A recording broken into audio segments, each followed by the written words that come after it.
Hello, people of the internet. Welcome. I am Andres Perez, aka KaijuNoir, and this is a very special review for a particular Tokusatsu series that I have certainly heard about, but unlike another individual that I happen to know, I have actually seen. Not by myself, but with two very special individuals, very near and dear to my heart.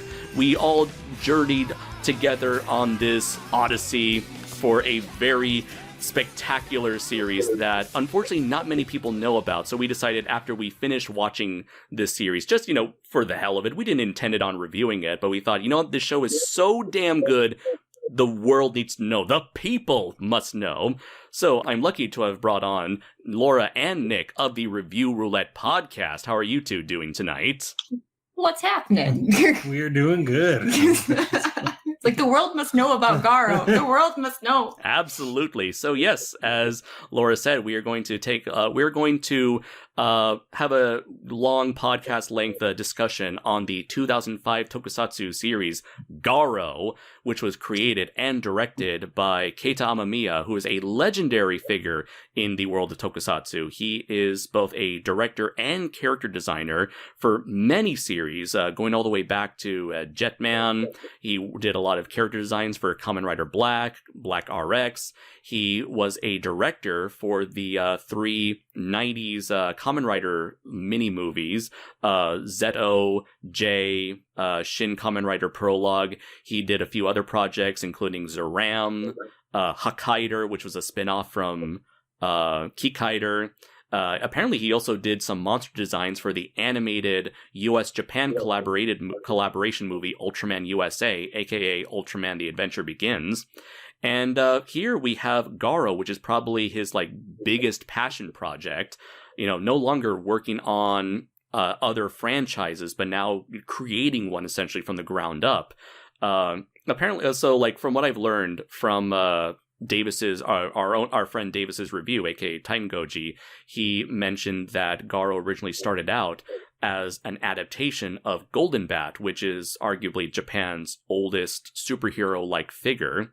For those who are aware of Toho's film catalog, you may remember the 1966 black and white movie adaptation of Golden Bat, and potentially the 70s anime as well.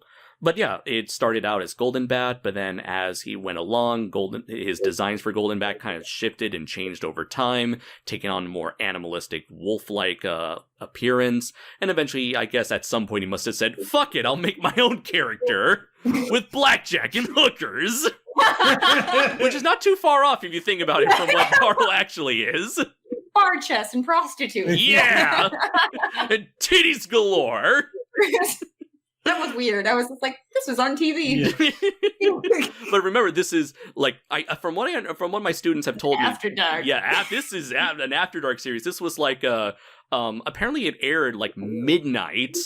So yeah, this was like I said, 2005 series, aired from I believe October 2005 to March of 2006, spanning 25 episodes. This series would eventually spawn a plethora of cinematic movies, TV specials, anime even, a lot of merchandise in recent years. There's a video game. A video game for the PS2. No idea how that looks like. Not good. That's unfortunate because that's the thing. A lot of Sentai Kamen Rider Ultraman games are super micro budgeted crap, or it's they just do the bare minimum just because Bandai or whoever owns the property just refuses to give them. It on there. Yeah. It's the sheep will eat it up anyways. In fact, side tangent, I just finished a game for the Wii. Not Wii. Why did I say Wii? For the Switch. But why? Why do you do that to yourself? Yeah, I know. I finished a game for the Switch called Kamen Rider Memory of Heroes. And I thought, oh wow, this isn't a big giant crossover game with a million Kamen Riders that all play the same. This is a adventure beat-em-up game featuring primarily 3 Kamen Riders, 1 new one and 2 that are 10 years old, so there's a nostalgia value there. And I played it and I was like, wow, this feels like a budget PS2 game. Oh. It's I think one review put it perfectly, where it looks like a PS3 game, No, it's a PlayStation 4 game because it also came out on the PS4. It's a PlayStation 4 game that looks like a PS3 game, plays like a PS2 game. Oh no. And like from what another friend of mine tells me, like they're like the guys at Bandai are so cheap that they actually do like reuse old game engines from like the PS2 era for their newer games. Oh. Which is sad because like the guy that created this also did like was it Onimusha and then like Final Fantasy. Design. 14 monster designs. Yeah, so it's just like if you play Onimusha, the horrors in Garo look just like the demons in Onimusha. Oh, that's good. Yeah. Right. I did notice that in the wiki, Keita Amamiya's wiki page that he has worked on a lot of projects. Most likely, if you're like in the world of Japanese media or like Japanese superhero stuff, you're sure to have come across his work. And our journey started with Kamen Rider Zeto. Where you guys one day asked me, hey, what's a good way to get into Kamen Rider? And me not having seen Zeto, I had certainly heard about it through a lot of our friends who are much more well-versed in this. So I thought, this would be the perfect opportunity for all of us to check out Zeto at once. And yeah, for a 50-minute movie, I thought it was amazing. Yes. I was surprised because I was like, I think I've only tried to watch like one recent Kamen Rider, and I was like, I can't. There's books and people are turning into things, and I was just like, but like it was. I guess we'll probably get into it when we talk about Garo, but like if you're a child and you love Tokusatsu and then you're an adult, like the child stuff doesn't quite scratch the same itch. So it was nice to watch like an adult. Hey, I'm mature. No, that doesn't work either. I gotta figure out something other than adult because otherwise it just sounds like we're watching weird porn together. And I was like, no, that's not what we did. that's not at all. I mean, at the end a little bit, but I mean that's the funny thing. Like, go ahead. Oh, I was like, even if it's like the slightly horror genre, because I know as a kid growing up, you might watch something such as like Are You Afraid of the Dark or Goosebumps. Mm-hmm. Yeah, exactly. But it's like you're trying to look for something that's horror, but like this fills that niche within like the Tokusatsu, and that's what I was like looking for. Because like it respects your audience, and like that's what like Zeto did too. I guess mainly this is all like Davis's fault because I thought one of his shirts was a robot, and I think I messaged you the shirt where I'm like, "What robot is this?" And you're like, "That's actually a Tokusatsu show that I've never watched." I'm like, oh, "Okay." And thus planted the seeds for this adventure. Borrow seeds of all. It was. I'm almost like mad that I didn't know about this show. Like the whole time we were watching it, I'm like, this show is so good. Yeah.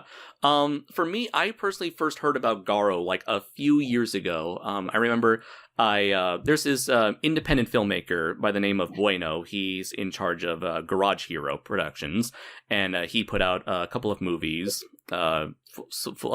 independently. One was Gun Caliber, the other was Strega. And I had the chance to interview him and his cameraman, Ray, on my Shoewatch podcast. And there he had name-dropped Garo as a big inspiration for him in terms of being able to say that Tokusatsu is not something that's solely for kids. That there is an audience out there for like more mature rated stuff, be it like for like say an R-rated audience potentially. After all, if like you can have a ton of anime that is not for kids, say like I don't know Devilman Crybaby, why not have Tokusatsu in the same thing? And I guess you can argue that there have been a lot of attempts, several attempts to aim towards a more older audience. I think Kamen Rider Amazons which was a 2-season miniseries on Amazon. I thought it was a tie-in when I saw it on Amazon Prime. I felt so stupid when I found out it was, and I was like, I thought they were delivering packages. No, that's gonna be the kid shit for next year. Yeah, this year is about animal stamps. Oh, I remember you showed that to us. Yeah, that was another thing because like whenever we watch stuff with you, it's either us showing you something or you showing us. Like this is the first time where it was like not either of us had seen it. So the whole time I'm like trying to ask you stuff, you're like, I don't know. I'm like, oh, that's right. Well, we're in this together. It's like we joined the cult that is Garo. Yeah, but so that's just like too, where I'm like, people need to watch this. Right. It's end times. It's Garo. So I heard about Garo from Bueno. Then I heard Garo name dropped by our friend Matt Burkett, and it's like Matt Burkett forget he's got a very interesting, taste in media, and so when he likes something, there's something special there. And generally, I've liked all the same things that he's like, so yes. it's like, oh yeah, like I will listen. Like he's one of those people who are like, oh, like you, like if you suggest us to stuff, it's like, oh yeah, I'll watch that. It's not like when some people recommend stuff and you can tell it's like they just want you to suffer through some show so they can talk about it with you. It's not that they like feel anything about like what you would like, but it's like, oh yeah, like I was really excited about like the Singular Point. Like Matt really likes that one. I was like, yeah, I want to watch all the Garo. Yeah, and like ever since Davis made his review, that really got me very interested, because I think he made a really great video. For anyone who wants another person's opinions on Garo, I definitely recommend TitanGoji's video on the subject matter. And eventually I barely from those few encounters that I've had, I have some vague knowledge of Garo. So when you were like, oh, what is this? I was like, oh, well, it's something that's quite different from what you would apparently is quite different from your average tokusatsu hero stuff. In fact, I think you had sent us that video, and then like 5 minutes, like we watched like a couple minutes of Davis's video, and I think we messaged like, could we watch this? Like we didn't finish the video because we didn't want it spoiled, but I was just like, this looks amazing. Absolutely, yes. And I was like, hell yeah, let's do it. So yeah, every couple of days we just like binge through like 3 to 4 episodes each There was like a week where we saw you every day. We were like, it's like, I think we had one night where we didn't hang out with you to watch Garo, and I'm like, I feel like we miss Andres. Like, is he okay? Like, people have movie nights, we have Garo nights. Yeah, we had Garo week. It was like every And like once we were at the tail end of the series, it's like each day, it's like, no, we can't stop now. We got to find out what happens next. And there was a point where like we were watching the last couple of episodes, and like I was watching the show with you guys from work, and like my internet was crapping. I was like, no, damn it. I think there was one time where like you had to leave to go to work, and you were like getting ready. Like while we were like, and you had to leave like right after, because we were like trying to figure it down to the minute. We're like, okay, we have like if this is 12 minutes, I could go to work in this time. Yeah, you're right. We did that. And like earlier when we were like going through the different episodes, I was just like, we watched them in essentially like 4 chunks. So I'm just like, I don't remember each episode individually, but it's like, oh yeah, that happened. That is true. Yes. And so yeah, ultimately we end up finishing the series. We watched tried to watch that side story, which we'll get into once we reach that, and we finally watched the sort of pseudo epilogue storyline, which was like a 2-part TV movie. So we watch all of that, and we'll, gladly share our thoughts as newcomers to the Garo franchise. But I guess before we touch on that, I am curious to ask you guys, what is your exposure, or what is your history with televised tokusatsu media? Because I know you guys are like definitely, especially in Laura's case, you grew up as a Godzilla fan. Nick, you became a Godzilla fan through Laura. Yeah, he married into it. Yeah, he married into the family. So I guess.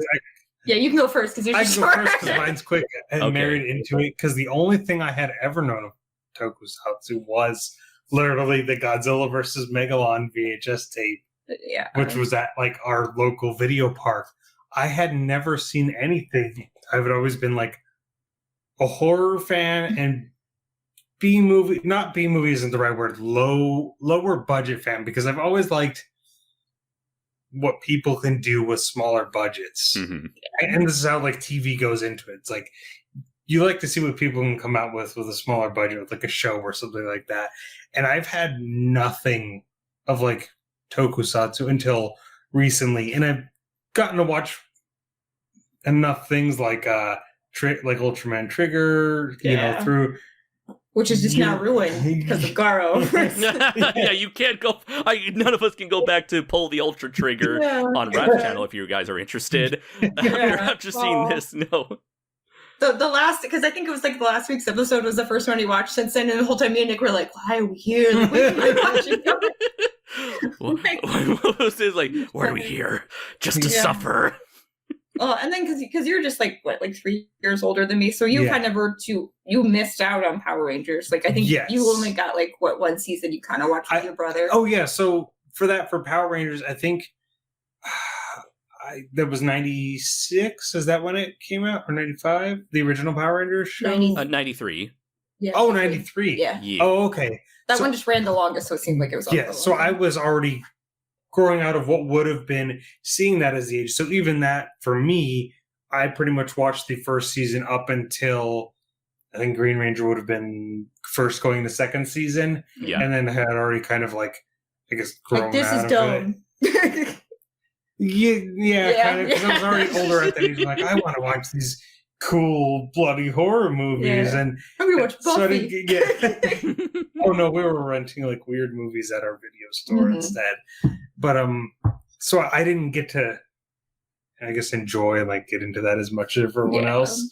And then I got to watch that a little more as my brother grew up, a little bit of Power Rangers and stuff. So I've had almost no history with it other than what I've tried to watch recently in the past few years with, like, random shows here and there that everyone else has shown me.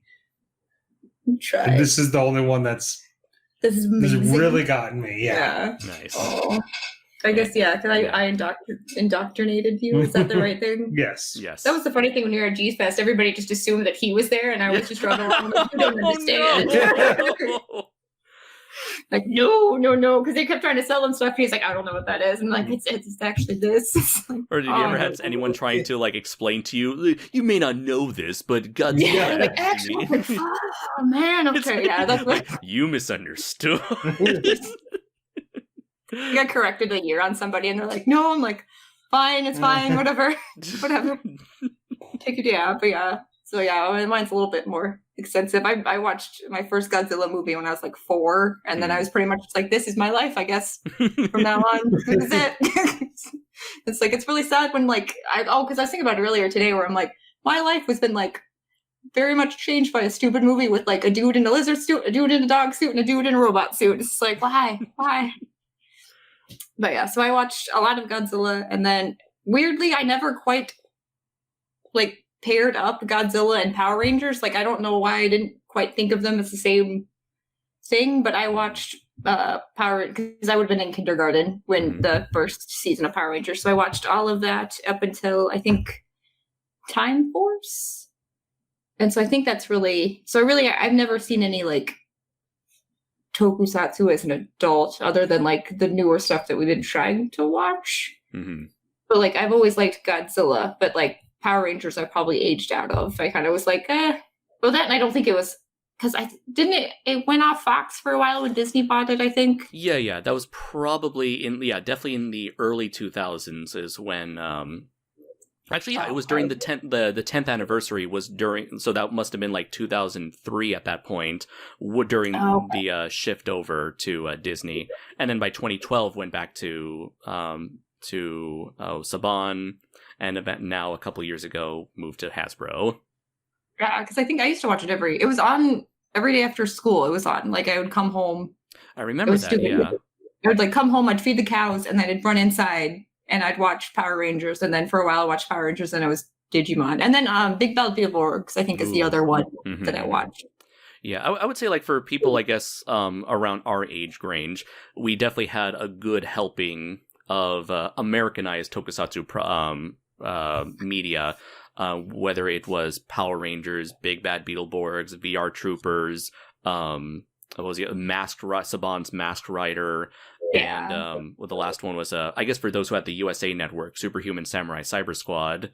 Well, that was a thing that I think we learned where it's just like, it kind of depended where you lived, like the localization, like, because it's like my Fox had, which one's Gridman?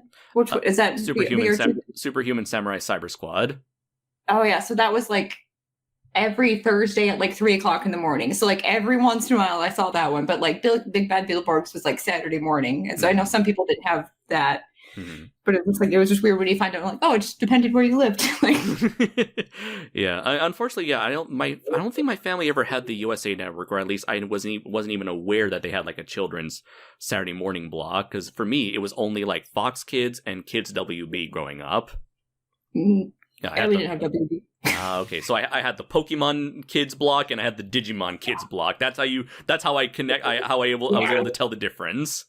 Yeah, because I didn't have the Pokemon one. One had the Pokemans, the other had the Digimans. I'm not the Digimans. The Digimon. Yeah, and I would say like the only other product, like, as you know, we went like as like I grew up, I'm guessing like, you know, like you, I too grew out of Power Rangers, and there wasn't much Tokusatsu stuff around really until like there was Kamen Rider Dragon Knight, which was like a second attempt at an Americanized Kamen Rider, which it turned out really good from the few episodes that I've seen like years back. I've been meaning to complete that, but that's the mirror one, right? That's that's the mirror one.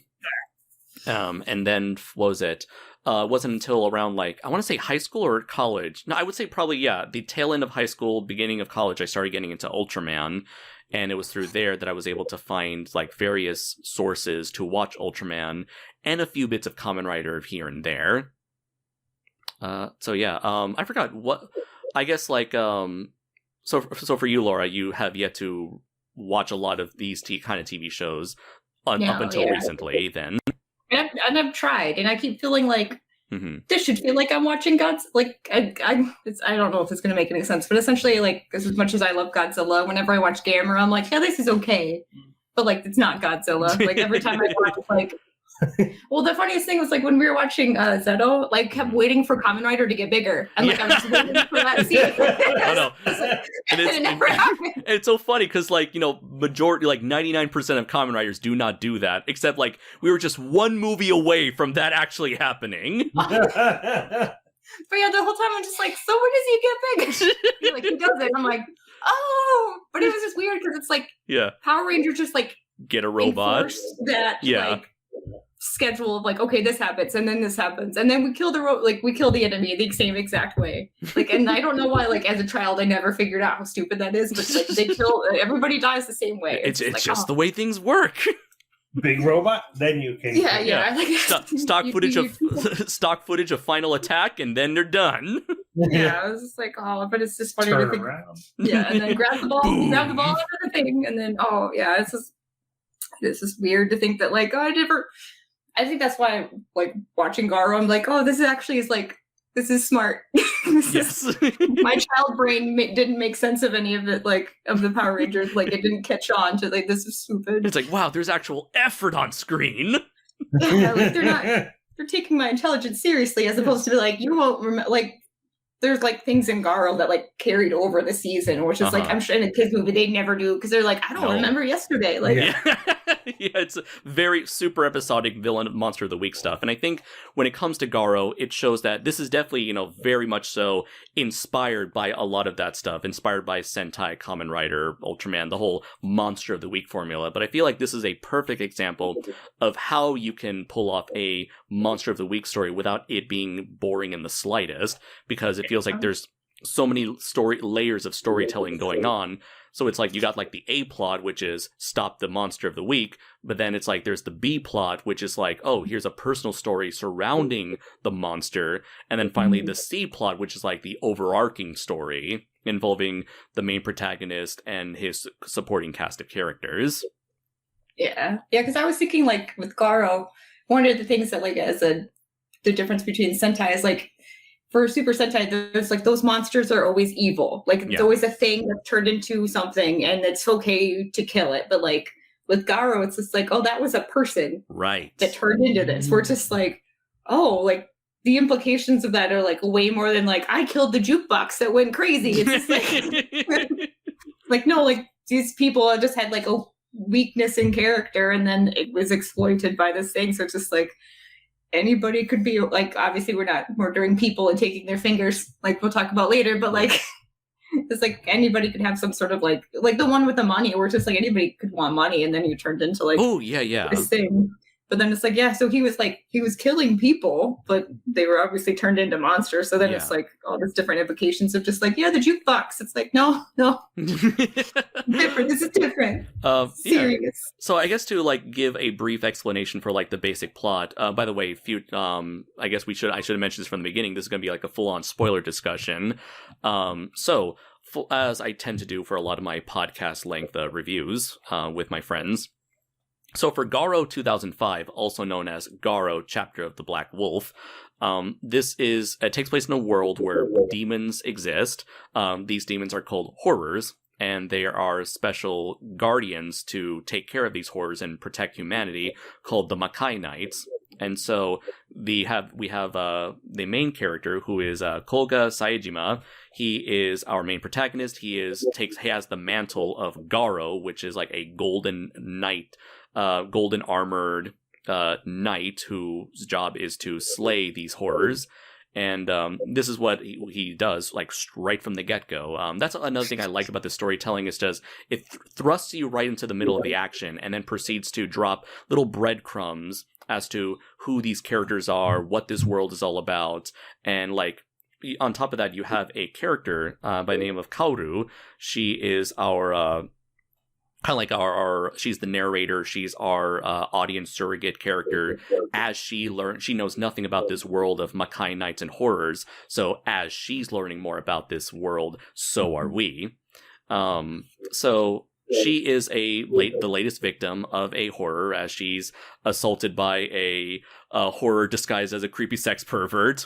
By the way, lots of creepy sex perverts in this show. And they always get their comeuppance. Yes, that's a great thing. Yes. So she is saved. It doesn't pay to be a creepy sex pervert. No, it does not. Earlier, I should also mention the horrors. They do. As they enter the human world from the demon world, they have to take over a human host. I'm assuming, I know, maybe I'm stretching it, but I get a feeling that maybe this was somewhat inspired by Ultraman, how they require a human host to live on Earth. Or it can just be, basic demon possession, which is like a trope seen all the way back, Exorcist and beyond. Yeah, because I think it's the fact that they have their weakness that makes it so they can inhibit them. So essentially the people are the gateway into this yes world. Yeah, and then, like, they prey upon their sinful natures, their inner darkness. And so you have a lot of stuff like lust, greed, rage, violence, so many sort of like inner demons that then are manifested as physical demons, which I think is, like, really interesting, a very interesting premise for a lot of your monsters. And of course, a lot of these monsters tend to have certain gimmicks that would lead to really interesting, unique designs. Which I guess, like, another thing I want to mention is that all these demons have, like, a base form, which is, like, the same costume, same design carried throughout the series. Very nice way of, like, handling a budget. It's like we have, like, a thing that sort of says, oh yeah, all these demons are sort of, like, unified. They all start as something before they become something else entirely, based on sort of the personality of these humans. So it's like the first guy, he is a museum curator, so he turns into a giant oil painting monster. Another monster doesn't even have a human host. He takes the form of a watch and transforms into various different clocks until he becomes a big fucking clock tower, which was amazing. But once we get the clock tower monster, it's like by episode 3, it's like, I'm fucking sold. I was like, it already had what was it? My curiosity. Now it has my attention. Yeah, that's why we're talking. Because I started rewatching a couple of the episodes, and I was like, so the first transformation is 7 minutes in to the first episode. So it's just like, we're here. And so I was just like, there's that scene where it's just like, okay, I'm here. And then, like, the second scene is like him, like, doing his kung fu thing to kill the thing. I was like, yep, this is my thing. I'm here. I love this. Yeah. So anyways, I mentioned, like, the woman Kaoru. She is aspiring painter, struggling artist. I'm sure it's a character that a lot of people can get behind, and she is assaulted by one of these creepy sex pervert monsters, and eventually she is saved by Koga, who reveals himself to be the Golden Knight Garo. And during the events of the first episode, she has demon blood sprayed that comes in contact with her skin, which makes her a target for many more horrors. So Koga decides to, rather than killing her, which is what he's supposed to do as a Makai Knight, he essentially takes her under her wing, kind of pulls like a V for Vendetta stuff, just kind of taking this person under his wing and bringing her to his mansion and trying to use her as bait for more horrors to come, which is a rather interesting excuse for why so much bad shit is happening to her constantly throughout the series. It's like she has a new job in every episode because either her boss gets murdered or like something happens. So every episode she's a different job. I always love that. Yeah. And I'm surprised it's like, hey, not again. it's like I'm surprised it's like she doesn't put two and two together and realize like because it's the fact that she's attracting her tainted skin is attracting these monsters. Is never revealed to her until late into the series because who wants to be told that they're used as bait? But it's like I'm surprised she doesn't ever question the fact, hey, how come all this stuff only happens to me? I think they kind of hint that it always has kind of been happening because of like what's happened to her when she was little. Right. Yeah. So, but this is something that's like established, like not established until very late, where you realize there is like a mastermind behind the scenes. Who's puppeteering everything. It's like, oh, all this randomness that you thought was random was actually all conducted by me the whole time.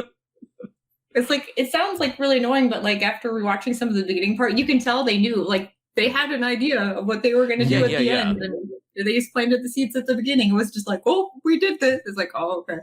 See, Disney, I do like that she knows right away too. I was waiting for like, oh, is he? It's like, no, she knows. She knows within like 10 minutes. Like that's him. He's the Golden Knight guy. Like and that's a really cool thing. I'm glad like you have a person who doesn't really have the need to hide a secret identity. Like there's in cases like say Spider-Man or Batman, it leads to a lot of interesting storylines and makes for easy drama. But for this one, it's kind of refreshing to move away from that secret identity trope. It's just like, hey, if you happen to see a giant person turn into a golden armored lion wolf man, fucking run. Yes. Don't question it. Garo doesn't have time for this. Yeah, Garo had no time for that. He's only got 999 seconds, technically. Yeah. Or was it 99.9 seconds? It's 99.9 because it's essentially the opposite of 666. Yeah. Yeah. And so, that's it. Maybe that's an Ultraman thing. He's got a time limit, and it's like he always needs to undo his transformation. At first, I thought, oh, maybe this is like a time limit like Ultraman, where it's like his armor expires, but it's not until later on we're like, oh, this is not an expiration date. Yeah. This is something else entirely. Which I like is like one of those nice little seeds that they kind of plant early on, like that, along with the fact of when you find out, oh, he doesn't tell her why he's like kind of holding there, and that he has this 100-day time limit to work with. With her. Oh yeah. She's got another time limit also, where she needs to be cured of her shit before she dies. Yeah, her blood. Before she dies. Within the 100 days. But like you find out, oh, you're seeing this clock and you don't think much of it at first, but as it goes on, it's like, oh, yes. Yeah. Oh, yeah, because that must be the ticking down. I thought that was the demons he was killing. But that must be her day. Yeah, originally when you first see it, I was like, oh, it's obviously he needs to kill this many demons, but it's like, no, there's a timer involved with his armor.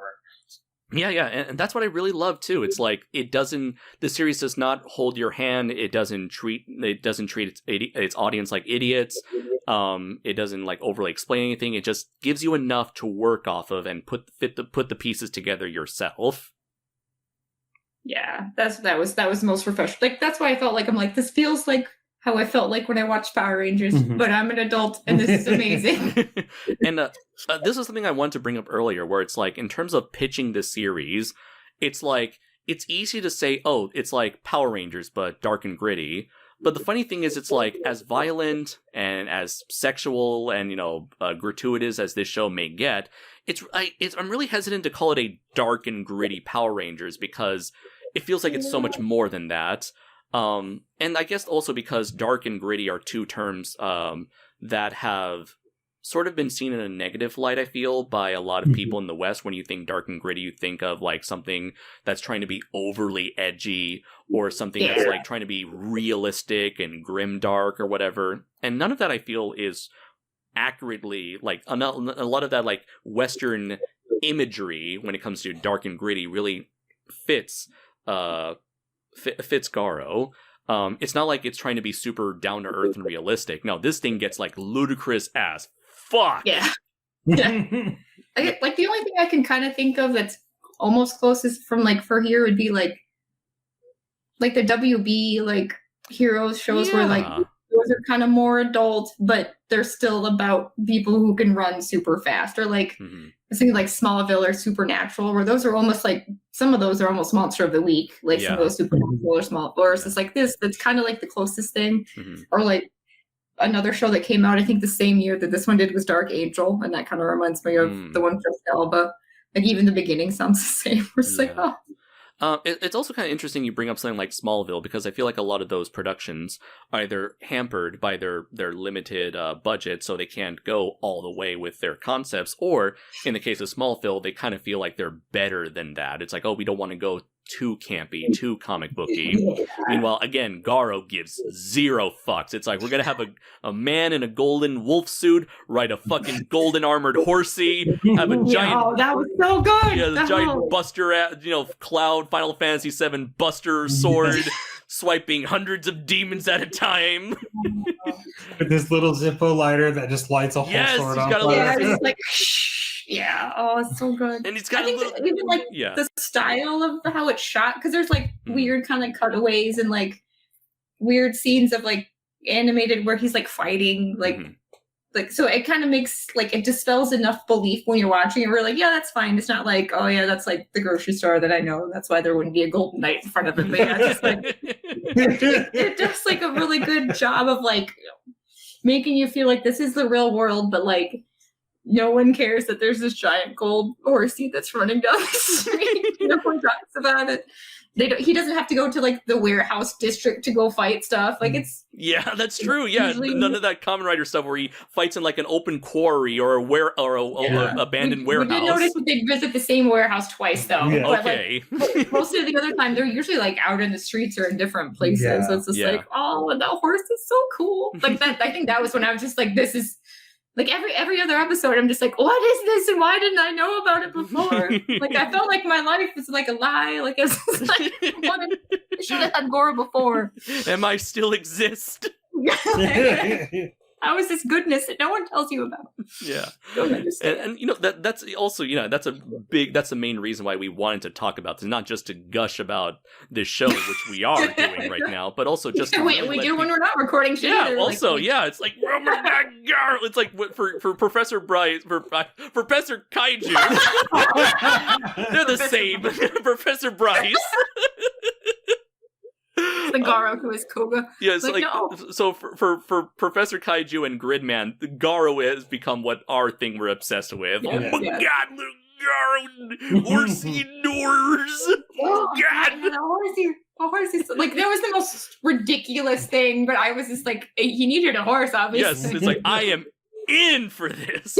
Like, he's a knight. He needs a horse. Yeah. Obviously, he needs a giant sword. It's just like, and then obviously, if there's another character like with Zero, he has to have a horse too. Yeah, like so it we just get makes two sense. horses. It was so cool, and I was just like, oh, and it's so ridiculous. Like that's and this for as old as this is. This I don't know if it's that they mix the CGI with practical perfectly to where like it's not like Power Rangers the movie where like, oh no, what is that? But like there's parts where you'll have a hard time figuring out like the CG versus practical, and like it all looks good. Like yes, that suit, I love that suit so much. Oh yeah, it's like I'm honestly surprised because I mentioned this on Monstrosities After Dark, where I was getting back into watching Kamen Rider Kuga, which is a highly well-regarded series. Pretty much it was from the year 2000, and it's digital compositing is very, very rough. You can tell, this was like their first attempt at doing something like this, to where if they try to apply some sort of like a digital effect, it doesn't really feel like it's on the character, rather it's kind of like floating over the character. Oh yeah, it's like the composite stuff is good. Yeah, but it's like in 5 short years, I was so astonished by the improvement. I'm not sure if this was done by Toei. I don't think so. I think this was done by someone else entirely. I believe someone even mentioned it in the After Dark. Could be something else, another production company. But yeah, I thought it was called like Garo. Like I think Project Garo or Garo Projects. Yeah, I think he had made something for like, because it seemed like this is so good. Like even like there's even like ridiculous scenes where it's just like like him. What is it? And that's one's in the movie where it's just like you can tell it's like CG. It's all CG, but it's still like it like It still scales looks the stage. good. Yeah. It's like So it's like I was honestly surprised by just how good all the CG was and how well it was integrated. And it's like, sure, it's not realistic, but it's one of those things where it looks so fucking cool, you don't care.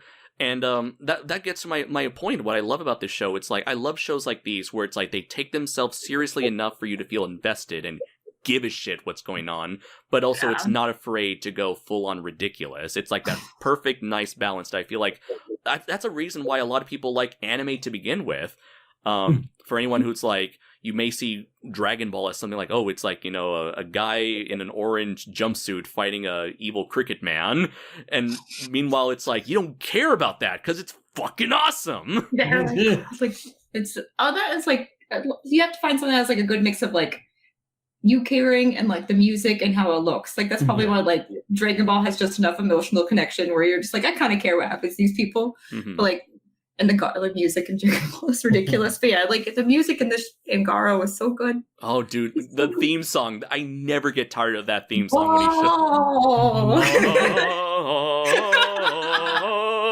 It's like, oh, shit's about to go down. Get down, son. This is like, like that. I think we started skipping like the intro like halfway through, but I was just like, it hurt a little bit. So, like, the intro's so good. Yeah, both intros were actually like really good, I'd say. The first one is definitely more instrumental, feels very, for lack of a better term, very Japanese sound, like traditional old school Japanese sounding. Feels like you're really getting into, like, for a show that's about mostly, it kind of has a very interesting mix of like European and like Asian aesthetics to it all. Like, of course you got like the whole knight deal, but then you got like the priestesses and the priests and priestesses and like a lot of the magical stuff. It feels like a really interesting blending of the two styles. And yeah, I feel like that's also replicated in the first theme song as well.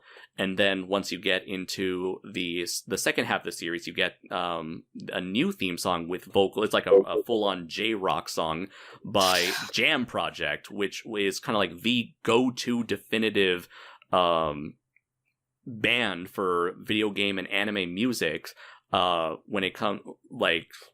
What was it? Like, yeah, they're the go-to guys that have done tons and tons of anime and video games. So it's like, it's so cool to see them participate in this. And fun fact, for those who don't know, Jam Project was produced by an individual who used to be the go-to anime singer back in the 70s. So he pretty much was like the producer who put together this band of like the best of the best talent from the 80s and 90s, so that from the 2000s onward, they would carry on the torch as the next go-to guys. And the lead singer happens to be, I'm most likely going to butcher the name, Hironobu Kageyama, who is the lead singer for all of the Dragon Ball Z songs and Z movies. Bro, is he the one that yelled Broly? I don't know, maybe not. But he's definitely the guy who goes cha-la, head cha-la. Oh, that's great. I hear it now. Now I just want to listen to the let's see. I think I showed you one of his one of Jam Project's Get a Robo songs. Yes. Yeah. Yes. Heats. That's what that was the weird thing where it's like, I feel like we heard about this and then all of a sudden I just kept hearing like I heard somebody talking about Jam Project for something else and like, oh yeah, they did Garo. And I'm like, I've never heard of the show until like 2 weeks ago. And now I've heard about it like 4 times in a day. Like, obviously, I need to watch this show. Indeed. Let's see. So yeah, we mentioned the songs, we mentioned the CG. The costumes. Now, I'll let you lead on this because you're the costume expert right here. Oh, that suit! Like, I felt like I was probably boring Nick and Andres, where I was just like, you don't know how hard it is to do shiny, but like that suit is so good. Like, I don't know how it has to be chrome, but it's gold and has to be hard cast. So, and it actually is designed like knight armor, so it's attached to a suit underneath. So that's why they have such great flexibility. Like the Kamen Rider suits are actually like all one suit. That's why they can't move in them very well. But like, yeah, the suit is so good. Like that's what I said when it's like 8 minutes into it. I was like, I love this. I want more of this. He just turns into like this beautiful golden wolf lion. I was just like, I like golden wolf lions. That's my favorite dog. love me some kaiju dog things. But yeah, it's just like, he looks so good. And then Zero's looks cool. Yes. I know Nick likes Zero. more than Garo for some reason. But yeah, I just I guess we should mention I'd say what was it, about 6 episodes. Six episodes into the series, we're introduced to Garo's rival, Zero, who has a grudge against the main protagonist, believing he's murdered his father. He's, pulling the whole, you killed my father, prepare to die. Prepare to die. And he becomes an ongoing pseudo-antagonist / rival throughout the series, because what good hero story is it if you don't have a rival to constantly give you shit and get in the way of things? Yeah. I also like that he's a rival, but I feel like Koga doesn't care. He's kind of like, he keeps this guy keeps showing up. Like I feel like any other person, maybe it's just the actor does a really good job, but I feel like other people have tried to pull off the person who's like, oh, I don't care what's going on, but it's he literally just seems like he doesn't. I do this job. I'm a Makai Knight. Yes. I make cool things and I kill things. It's just don't get in my way, all right? Yeah, it's just he's just, don't make this job any harder than it has to be. And then the lady starts making it harder. He's I guess I have to feel feelings, and he learns to do them. But it's just so funny when Zero shows up, and I think Zero wants to this cool comment. He's just you killed the thing before I killed the thing. He's more upset that he killed the horror before he could. But I do like that they have different, because Garo has the one sword, and then Zero has the two smaller one. So it's just it's cool that they all have it's not just yep, I got the other sword. It's oh, that's cool. Yeah. This the costumes are so good. Even the horror costume, like you said, they reuse it. But it's if that was in Power Rangers, I would have been mad. Oh, they just show up. It'd be the putties to show up for every episode. But for that one, it made I didn't care that it was the same one. Obviously it'd be the same thing because they're the same species. Type of. Yeah, so it's it makes sense. It looks the same, and then they turned into something else when they're more on Earth. But yeah, it's oh, he's so good. Even the people, regular people, the two butlers, they look very pristine butlers, and then the weird, creepy girls.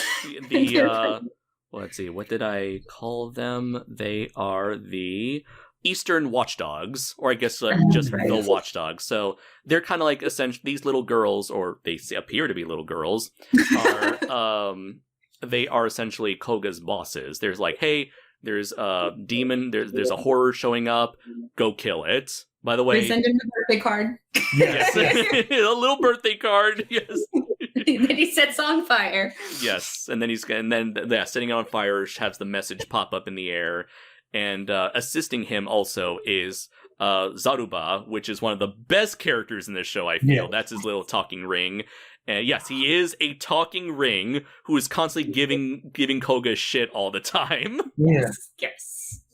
Because we already said it's spoilers, right? Yes, we said it was spoilers. Yeah.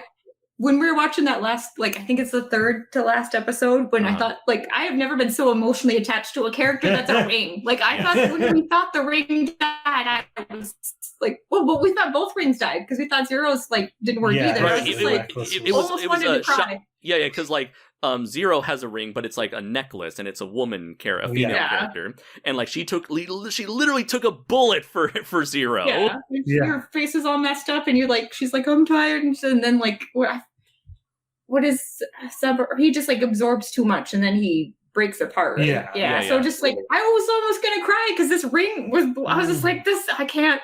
And then he comes back at the end, but he doesn't remember everything. And you're you're just emotionally shattered because it's a stupid thing that doesn't exist. It's sad. And it's almost really a beautiful relationship between Zaruba and Koga, because for Koga, that's the last bit he has of his father. His father used to be a Makai Knight, and he was killed by a villain who turns out to be the final boss of this series. And so once he essentially passed down the title of Garo to his son at such a young age, he also passed along Zaruba. So in a way, Zaruba watches over him and gives him advice and is always helping him out with using special powers to keep track of Kaoru, or keeping track of what whenever there's demons around. He's kind of there to be his guiding light on the battlefield. Meanwhile, you have Gonza, who is his butler, played by Yukijiro. The emotional dad. He's the emotional dad, yes. So it's really it's like it really helps to both Zaruba and Gonza really help to humanize Koga, because he is very aloof, very distant, very stoic, and so it's very difficult at first for Kaoru to really get to know him, because for all she knows, like, he is a very weird, violent, crazy loner. But as Gonza and Zaruba would tell her over the course of the series, it's like, no, this guy has been through a lot of shit, so do forgive him if he doesn't exactly know how to socialize properly. Yeah.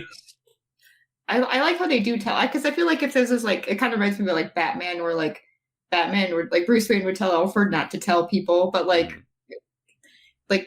Kuga doesn't like know to tell people not to tell people. Like, he doesn't understand. Like, it's just he's so cute. He's just emotionally devoid. And like, even notice how like during the show he has a hard time talking to people. Like, he won't even look. Yeah. So he talks to the wall. Like, he'll turn around and like he can't even face people when he talks. But then he talks more, and then he starts talking as his relationship with her actually builds. I think Zero helps him too. Yeah. Like, he actually acknowledges that he's there, and then just like, oh yeah, there's a weird misunderstanding. Yeah. Oh yeah.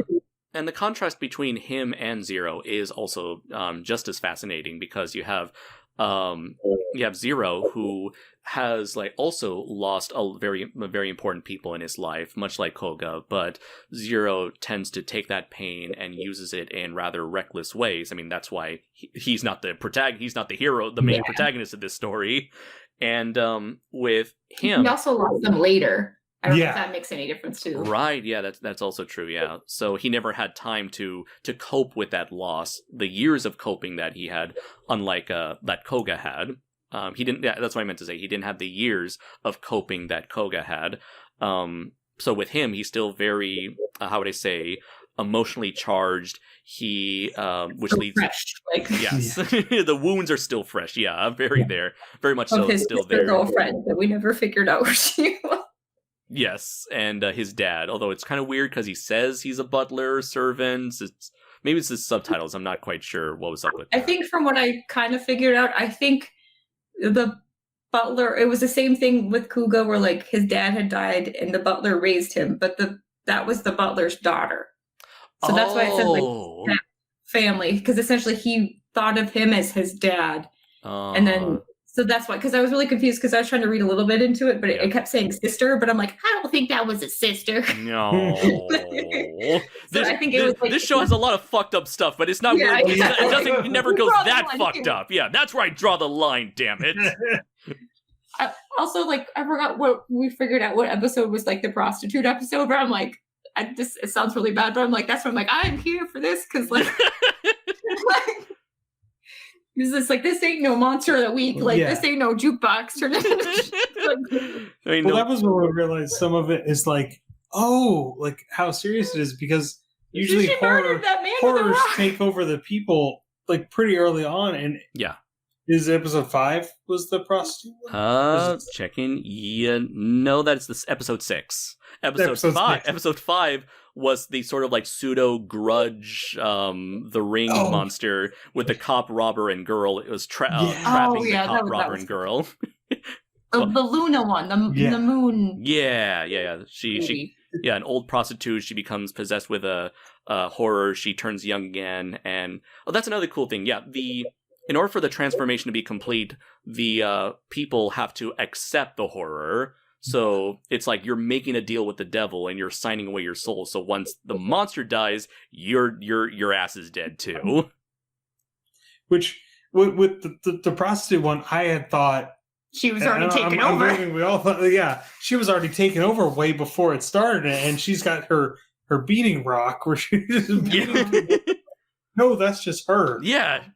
She's a horrible person. I don't even know how that's because it's her, 2 other women, and a man, and then she's just beating this man with a rock, but then she's stealing so I don't know if the 3 people showed up and then she just showed up to steal from them, but it was just like that woman.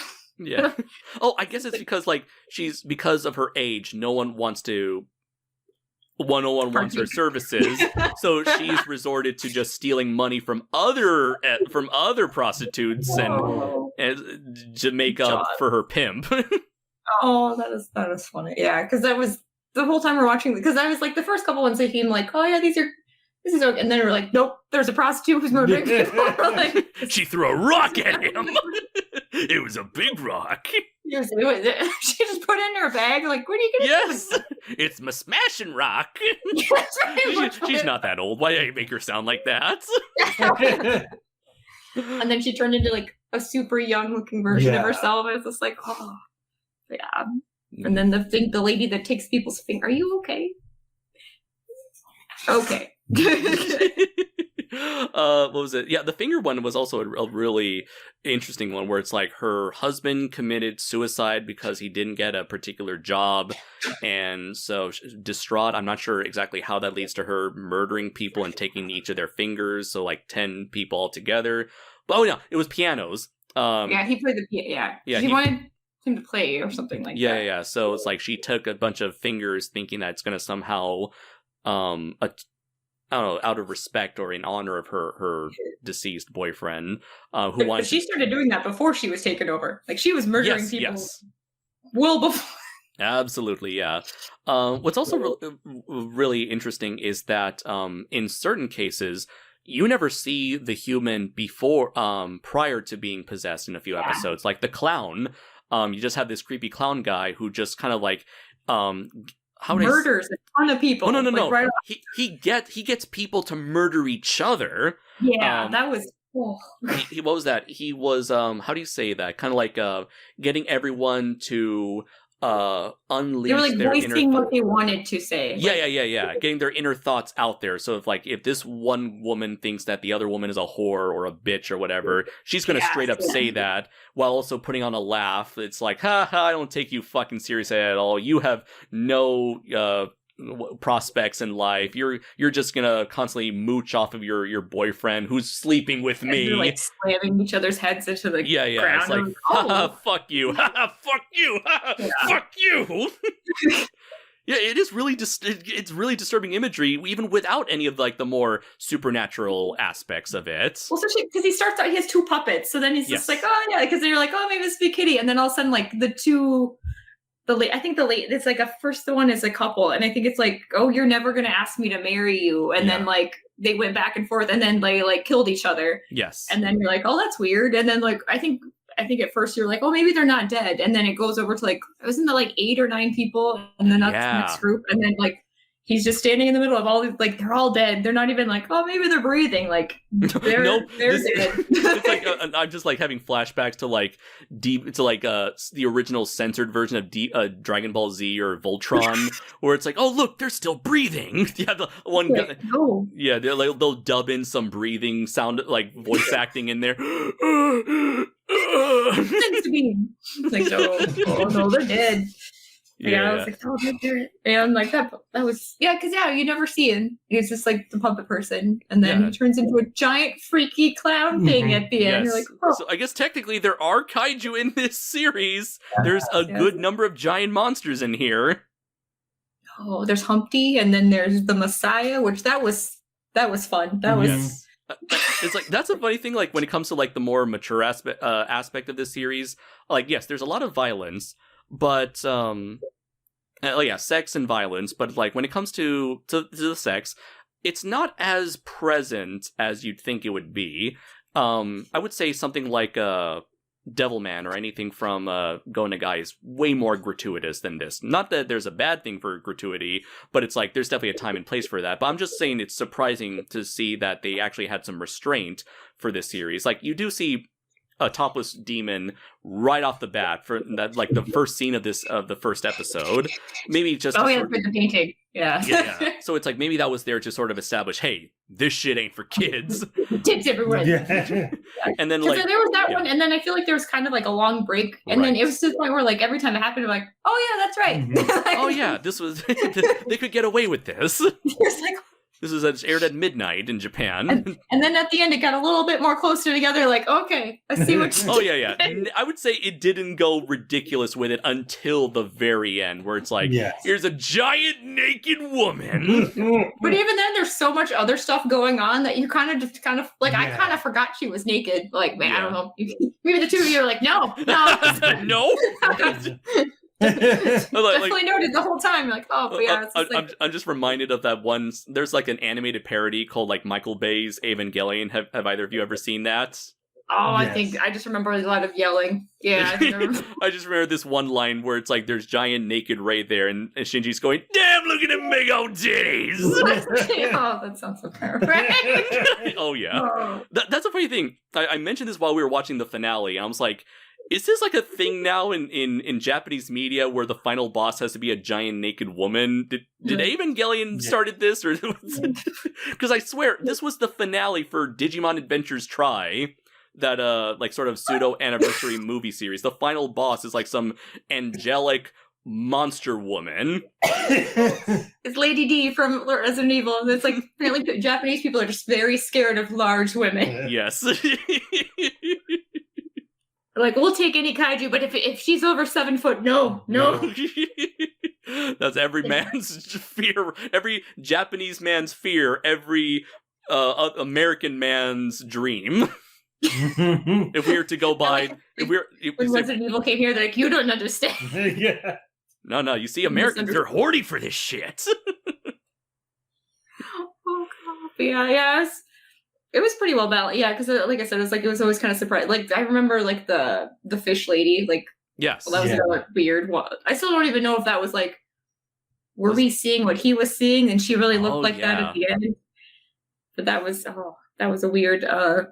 What is it? What's that movie? It's the reverse. Yeah, it's like it's gender flipped Shape of Water. Yeah. Yeah, there's a fish that gets possessed, which is a very interesting change of pace there. That gets possessed by a horror, and the fish becomes a demon mermaid woman monster, and she convinces the man to kill people on her behalf, feed them to her, until she can eventually become a fully humanoid being, and to which she is then, that's when you have Kaoru, who is kind of sent into being the latest victim, of course, and that's when Koga comes in to put a stop to that. What was the thing? Oh yeah, so I mentioned the sex, which is toned down for the most part in throughout this series, of barring like an occasional topless woman here or there. But the other thing was the violence, and I noticed that like the majority of the violence here was all done either CG or was like implied violence, like you never see it on screen. I like this, but then there was another. I have two thoughts about that. In terms of like the off-screen violence, I think that's a really nice way of avoiding having to do any sort of special effects. In terms of like dismembered limbs or makeup effects or whatever. And it's also like what you don't see is often far more horrific than what you do see. So the Clay episode especially was really unnerving to watch. That had good sound. Like that made it. Like that sold it when they're But essentially it's like the horror. Was he the horror? Was the Clay the horror? I guess I never. He possessed the clay. The horror possessed the clay sculptor, and I guess he just had a power to do a whole voodoo thing with his clay sculptures to the model he was working with.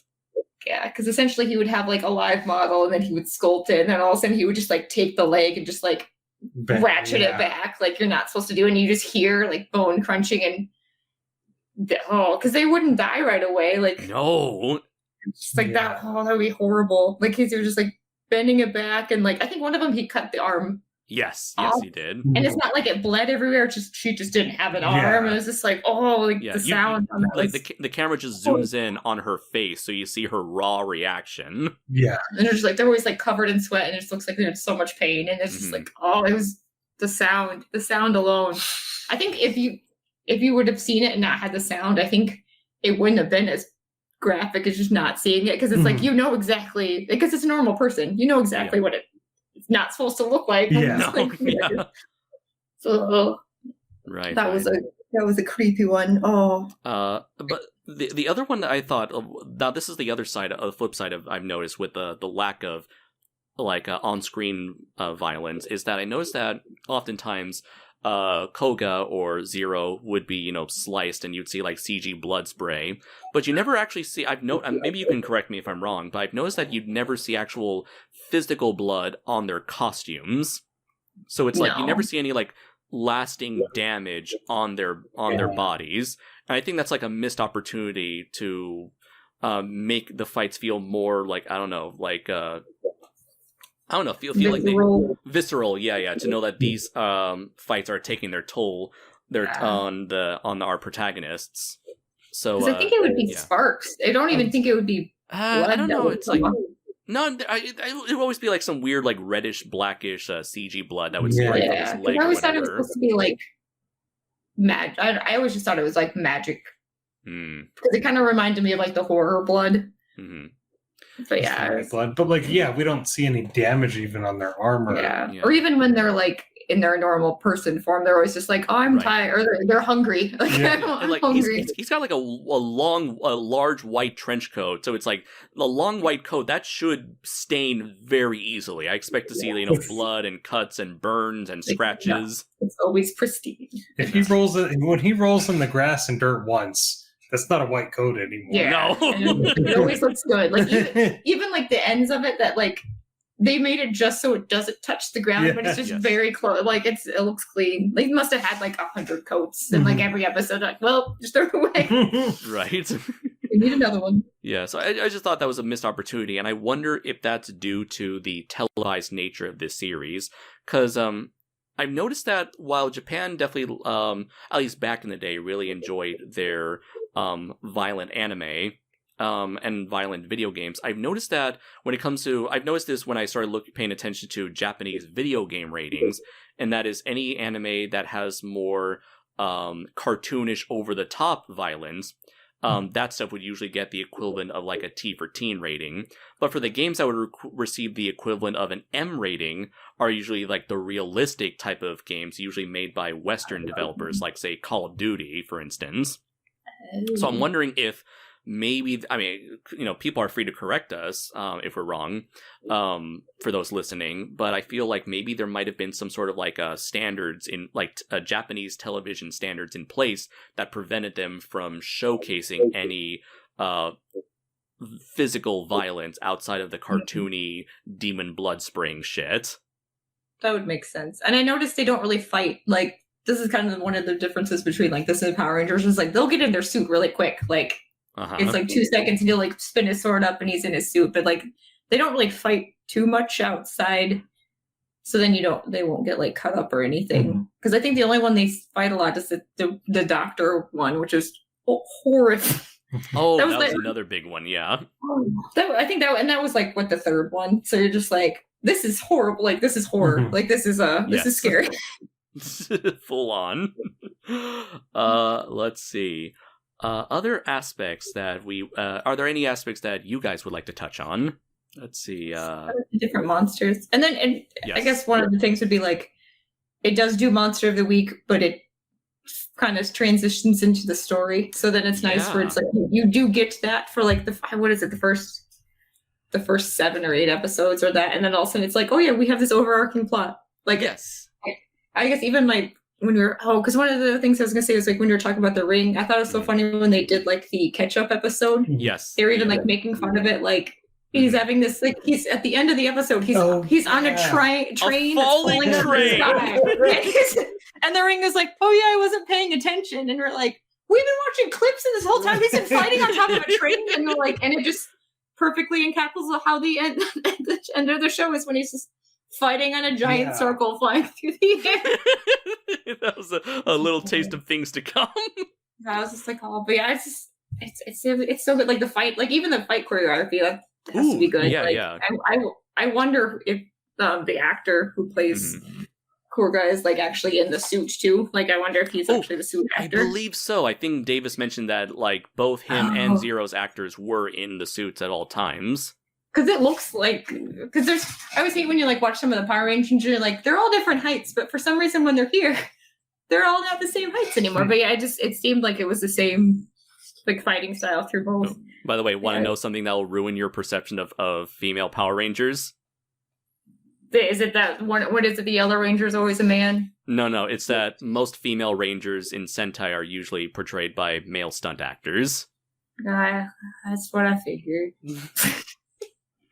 I remember when I learned, what is it? The Yellow Ranger is usually in like, was it in G Ranger was a man? Was the man, yeah. The main character, and I was just like, how do you what? There's a reason why they didn't have the Yellow Ranger didn't have a skirt in the stock footage. Like, oh, I thought she just didn't want to have a skirt.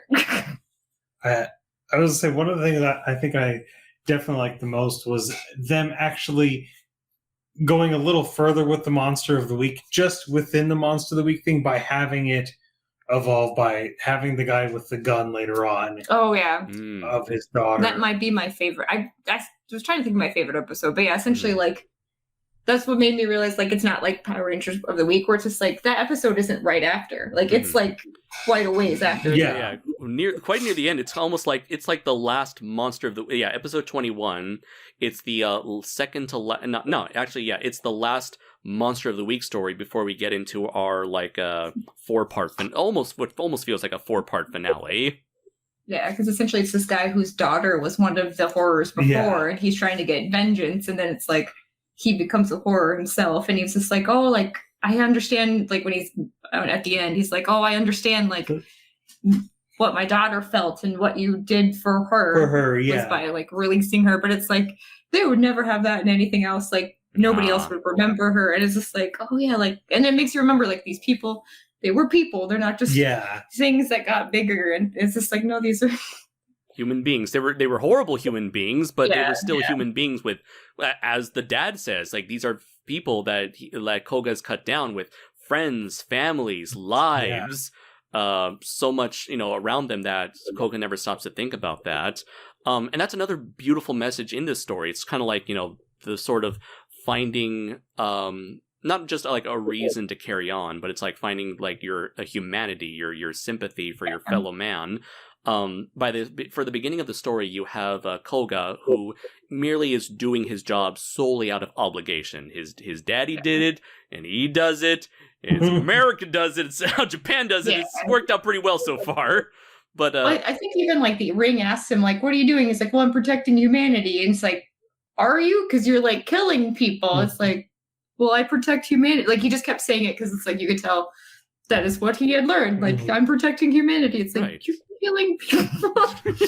And like through his interactions with Kaoru, he begins to find like a new motivation for his deeds, where it's like, he knows what humanity is. He's discovered his own humanity, and he wishes to preserve said humanity, not just with him and Kaoru, but like everyone else. It's like he now has, in a way, found himself a new valid reason. He takes his job far more seriously, to the point that has allowed him to catch on to the shady dealings of his boss, the guys on top for him. He went from just blindly following the watchdogs and whatever instructions they give him to now saying, wait a minute, something's up. Something's not right. People are in trouble. I better get to the bottom of this. I'm a double. Oh yeah, because that's why I got a little bit confused trying to figure out like who the watchdogs turned into. So I guess it's not really explained very well, other than they are actually one entity split into 3 smaller forms. I believe the main villain of the series, the guy who killed Koga's father, he goes by several names in this series. Got like 4. Everybody in this thing has like Zero has 3 names. This guy is like. So I was gonna say the sensei, but then that was him. So so originally the character's name, the main villain of this whole series, is Barago, the Black Fang, and that was the name. He was a former student of Koga's father, Taiga. So Barago, he eventually took on a moniker of Kiva, the Dark Knight, and Kiva is a a legend. Was like horror, and he was a horror eater. Yes, wasn't that the differentiation between him and the Makai Knights? It's like he ate them. Yes, and so it's like I'm going to be like the new Kiva. I'm going to inherit that title, not Barago. And but then throughout this whole series, he's been secretly disguised as a third character named Ryuzaki, who is a psychiatrist / counselor for Kaoru, where she periodically meets him every so often looking for life advice and kind of unloading her personal stuff, trauma with him. And I believe she started meeting him before. Yeah, I believe it's established that she met him before all of this horror stuff was going on. He's in the very first episode. Ah, okay, yeah. So she's talking to him, and she's like, "Oh, thanks. I always like talking to you." Yeah. Like, and then she leaves. So it seems like it's like established that she talked to him quite a bit. Right. And it's like we haven't talked a lot about Kaoru, but she has had her own like sort of internal issues, mainly with her relationship to her father. He was a painter, and I guess she must have been inspired by him, but she also resents him because she feels like he wasn't there for her and her mother when her mother was sick or had a illness. Yeah, there's a lot of like illness. Like, they were ill, and then it's like, oh, okay, because I guess that's what happened with Koga's mom. Koga's mom, yeah. And so I'm guessing he plays the role of watching over her, but in reality he's got like very special plans for Kaoru that he's been planning ever since she was a little kid, because he plans on using her as a sacrifice to bring about like the ultimate horror, the Messiah. Which is the big giant scary naked lady that we mentioned before. That looks so cool though. Like I was just like, this is amazing. Yeah, and so anyways, I believe at some point, so it's revealed later that the watchdogs, or the watchdog, is actually working for Barago, is actually hoping to see the Messiah unleashed upon the human world. Not sure, we don't really know what her end game is, though. The watchdog's end game is, though. I know for Barago / Kiva / Ryuzaki, he wants I guess he wants ultimate power, and he wishes to serve the Messiah, and when in reality the Messiah is like, oh no, I'm gonna eat you. Yeah, you're just a glorified battery for me. Yeah. And meanwhile, you have the watchdog that's like, I don't care what happens to Barago, I just want to see the Messiah show up. Just here for the giant naked lady. Yeah. And so like once like I would say a good like halfway through the show, that's when actually, what was the episode where they were sent to kill? Yeah, episode 9. 9, yeah.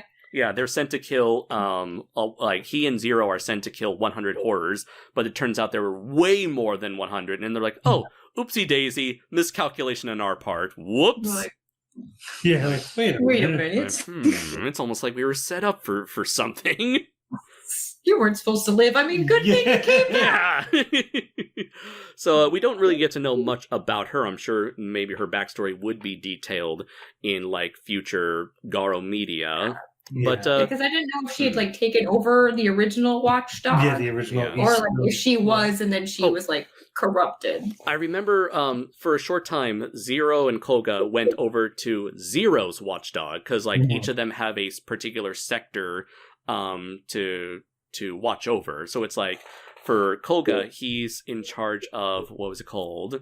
The Eastern. Yeah, the East, yeah. And I think like Zero's either North or South region. I'm not sure. I think he's South because that's why Koga goes North. At the end. At the end. Okay. Unless they switch or so. No, yeah, I think that's why he goes North. Yeah. Right. It's because he's South. Okay, so they went to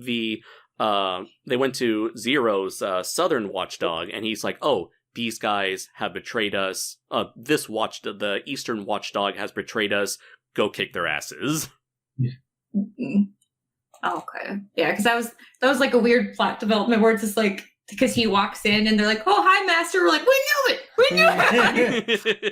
Poor little girls and their creepiness, like all along.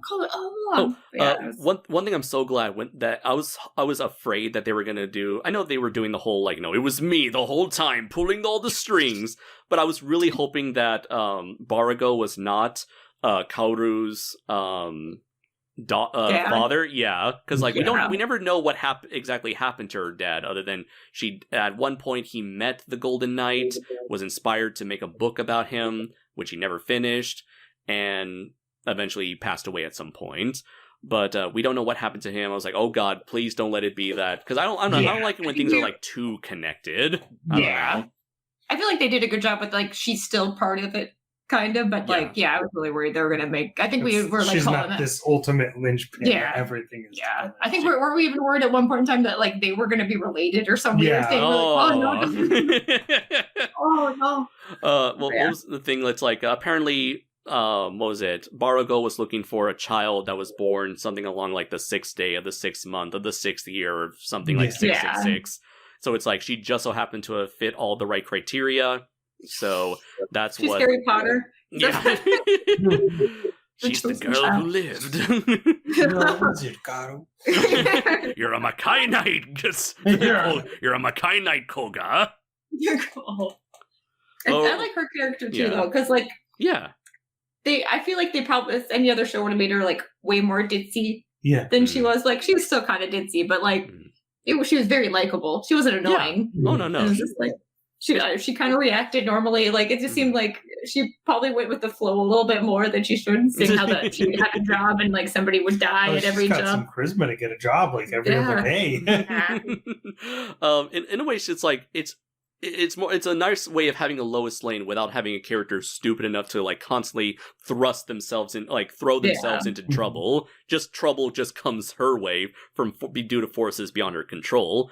And what? Yeah, I just like I didn't think about that. Like, it's essentially like she is bait, and then does it turn into? Yeah, I remember when I was rewatching it, I forgot that Suzabaru vomited up the ring that he came to. I was like, oh, that's right. Like, it's literally a piece of himself. He grew up in a very graphic CG scene. It's like, okay. And then I like how she just kind of like lives there. Like a couple episodes in, they're like, we don't care anymore. Like, we had a weird subplot with her trying to find a place to live. She just lives here now. It's fine. It makes it easier for the writers. Yeah, like she's got a room in there and wakes up and Koga's staring at her every once in a while. It's fine. It's fine. Yeah. Occasionally does some painting with the butler as her model. Yeah, that's right. Like if she's always painting. It's just like, oh, that's funny. Yeah. Oh, now I feel like I just want to watch the show again now. Yes. Or at least see what more this franchise has to offer. That's true. I doubt this is going to get any better from here going forward, because I don't know, usually you cannot top the original in most cases. Yeah. So I am in a way worried, because it's like, I know it's not going to be as good as this from what I've heard, but it's like, and I kind of don't want to ruin this. I don't want to ruin this. It's like, what was it, Highlander? There can only be one. There should have only been one. Yes. Oh no. But I am assuming that Garo wouldn't be where the franchise wouldn't be where it is today if it didn't have dipped in quality that quickly. Fell off a cliff. I would assume it. Yeah, I am. The TV movie was good, but it was it was like not quite like the show. Like it was a little bit more like lighter, I guess. In a way, it's like kind of takes a lot of cues from like, your typical movie tie-in to an ongoing story, or in this case, an epilogue to said story, where it's like, here's a new bad guy that has never been mentioned up until now, and the characters got to reunite to put a stop to him. It's a solid. There's nothing wrong with that sort of setup. It's something that I've adopted myself with my upcoming Draco Azul novel, and which is it's just sort of like supplementary material there to give people more of what they like. But the interesting thing was, it actually has a lot of impact on the story. Like, because it's an epilogue, it's like, let's resolve one major plot line that was kind of left hanging in the original TV series, and have not only that, but show just how far Koga has come as a character by comparing him to a shitty character who Koga used to be like at the beginning of the series. Oh yeah, but more angsty. I feel like they should have made that character younger, because it was just like, it just looked like a grown man being like, meh. like you're not like 14. You're not supposed to be here. I'm the Makai Knight of this region. Yeah. I'm cool. Look at my stick. It's like, no. I'm Dan. I'm Dan. I know something. I'm the red one. I was like, oh, I'm the pink one. Yeah. I just remember that ridiculous fight scene where they're falling sideways. Oh yes, they're like gravity changes to where it's like just like horizontal, so now they're just falling. And then it just looks like the Star Wars fight in was it Empire Strikes? Oh, Return of the Jedi. Yeah, Return of the Jedi. I just expected like an Ewok on a speed race and just like go by at the same time. I was like, this is insane. But I love it. Yup. I think we just kept saying that over and over, like, hallelujah. Yeah. But even the movie has it like the show where like this, like the show has like 3 endings because like they help. I almost called her Zaro. Put the 2 names together. Kaoru, like they help her get rid of her blood sickness. They're like, oh, that's a good ending. And then it's like, no, we got to go fight like this giant woman. And it's like, okay. And they're like, now we have to go fight this man. It's like, what is going on? Yes. It's just like, you mentioned this earlier before. It starts off very like Monster of the Week for the first half of the show. And then once we pass the halfway point with the recap episode, then things become much more serialized. And as you know, all the episodes suddenly become like, you know, interlocked with one another. You get like the characters, they finally know who's behind all of this. They start fighting kind of like going up the ranks. They fight the henchman's henchmen, then fight the actual major lead henchman woman, and then finally the guy, but then like the big guy, but then it's like, wait, there's more. And I should do a giant woman. You're like, yes. I feel like I need like the Steven Universe song. It's like, I wish you want to be a giant woman. But as I was watching the show, I started realizing, you know, a lot of these ideas, like, I don't want to spoil too much, but I mentioned I shared this with you. A lot of the directions this story takes are very similar to ideas I wish to execute in the future with like a future story of mine. And it's like, seeing these similar ideas executed in Garo really kind of made me feel like a deeper connection to this story, because it's like, not only does it serve as a great point of reference for me as a aspiring storyteller, but it's also kind of inspiring to say, oh wow, if these guys can make these tropes work, then that means like I can certainly do it as well. And I can say, it's almost sort of a thing where it's like, I feel like sort of like a deeper connection with the creators of this show, because it's like, oh, I wish to tell a similar story. And I can tell like both of us, we came to these similar conclusions on our own. So it kind of is like, I feel not a kinship. I'm not sure kinship is too strong of a word, but I definitely have a lot of respect for the people behind this series, because it's like, I see what you're doing there. And I can only hope to achieve the same thing, but my own way. And I definitely started noticing this. And it's like, these are tropes that I have definitely seen before done in other stories. That's the kind of stuff that inspired me to make my own stories. But it's like seeing such a really well done execution like this. It's like, oh wow, yeah, this is like I mentioned before, truly inspiring for a creator, or heck, any sort of storyteller. Or someone who wishes to do their own thing. I feel like a lot of like the tropes that they have in this are ones that we have seen done incorrectly. Like, but they're doing it perfectly here. But it's like anything in this is like one horrible actor or one thing away from being like a disaster. But like you can't have a stupid weird game show episode and it's still like it's just weird how like that worked, and it was a weird psychedelic trip, but like they just did everything very well. Like it was just, everything was very thought out and done correctly, where it's just like, well, this is it. This is what we're doing. Where it's just like, yep, I'm here. Absolutely. Yeah. So let's see. Anything else to bring up? Oh yeah, I forgot to mention that the Watchdogs, they happen to have their own butler who serves as like essentially the henchman's henchman, named Kodama. And he is a silent individual who he never talks, but he uses his voice to power up his moves, which I thought was very interesting, very cool, unique ability. And the fact that he just doesn't speak, and yet he's kind of built up throughout this entire show, where occasionally you have like Koga or Zero, they lose their shit and try to attack the Watchdogs out of anger, but then the Kodama's always there to be like, no, and just like blocks them with ease. So when he actually turns out to be a villain, you're like, oh, snap. I think they built him up really good because like even that fight at the end, like they have a really like he has to go berserk mode to beat him. Like it's like they built him up and then he kicks the shit out of them. Like, yes. But then when he dies, I think that was my favorite death. Because remember they ripped he gets ripped apart by Beast Mode Garo. Oh, it was like it was so good. Like wow, that was and like because you watch that fight and you're like, this can't get better. And then they fight the giant woman.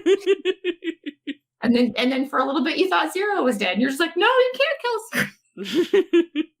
The movie, like that's I don't even like because you were like I said we were going, but like between like over the episodes before. Yeah, I swear like the last 4 episodes I just felt like one long thing of just being like, what? Oh, big time, yeah. What?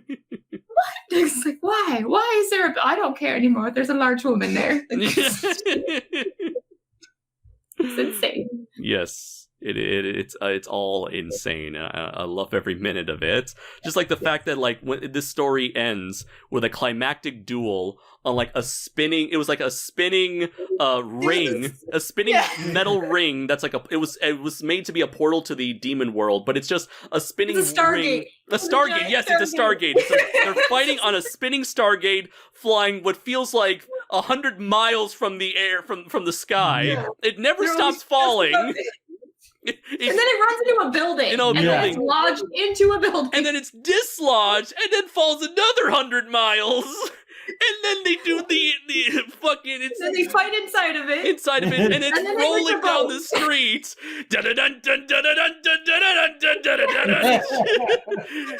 Oh, it just kept going. I think that was when we were just like, no. No. And then it's the building, we're like... And then they're fighting and stuff's on fire. It never lets up. It's constantly trolling you. It's like, is this going to be the end? No, fuck you. We got another 5 minutes of this. I don't even remember how they actually kill him. Is it the same way he killed his dad? So this whole time during that crazy battle, Koga was unable to use his armor at all. And the reason why, I forgot what exactly why, but he had to drop his ring, Zaruba, into some demon world to sort of charge up his energy. And so during that time of charging, he just needs to survive just long enough for Zaruba to be ready. And so finally, after being able to miraculously hold his own against a full-powered villain, that like Zaruba came in at the right time, gets his gold armor and his cape, like a cape that his dad had, and then finally made short work of him. It's like, if I'm able to keep up with you without my armor, then you're dead. Oh, God. And then and Zero's fighting that woman the whole time. We're like, what is going on? Yes. I just love how like for like the female like watchdog in her like demon form, she doesn't have any armor or any like grotesque demon suit. She has a white like one-piece bathing suit. With like armor like every peripheral. She has like armored arms and legs and then but the body head. No, you got to see all of that. Like a white it just looks really different from like anything else that because none of them are white. Like she looks way different. Yeah, it's just that whole end part is just like I think the whole time I was just like, what? Still going. Yeah. Still going. I will say, like, I actually in my notes wrote Kiva. I meant to say Kiba this entire time, but oh well, who cares? I guess the last thing to mention are the two Makai priest characters.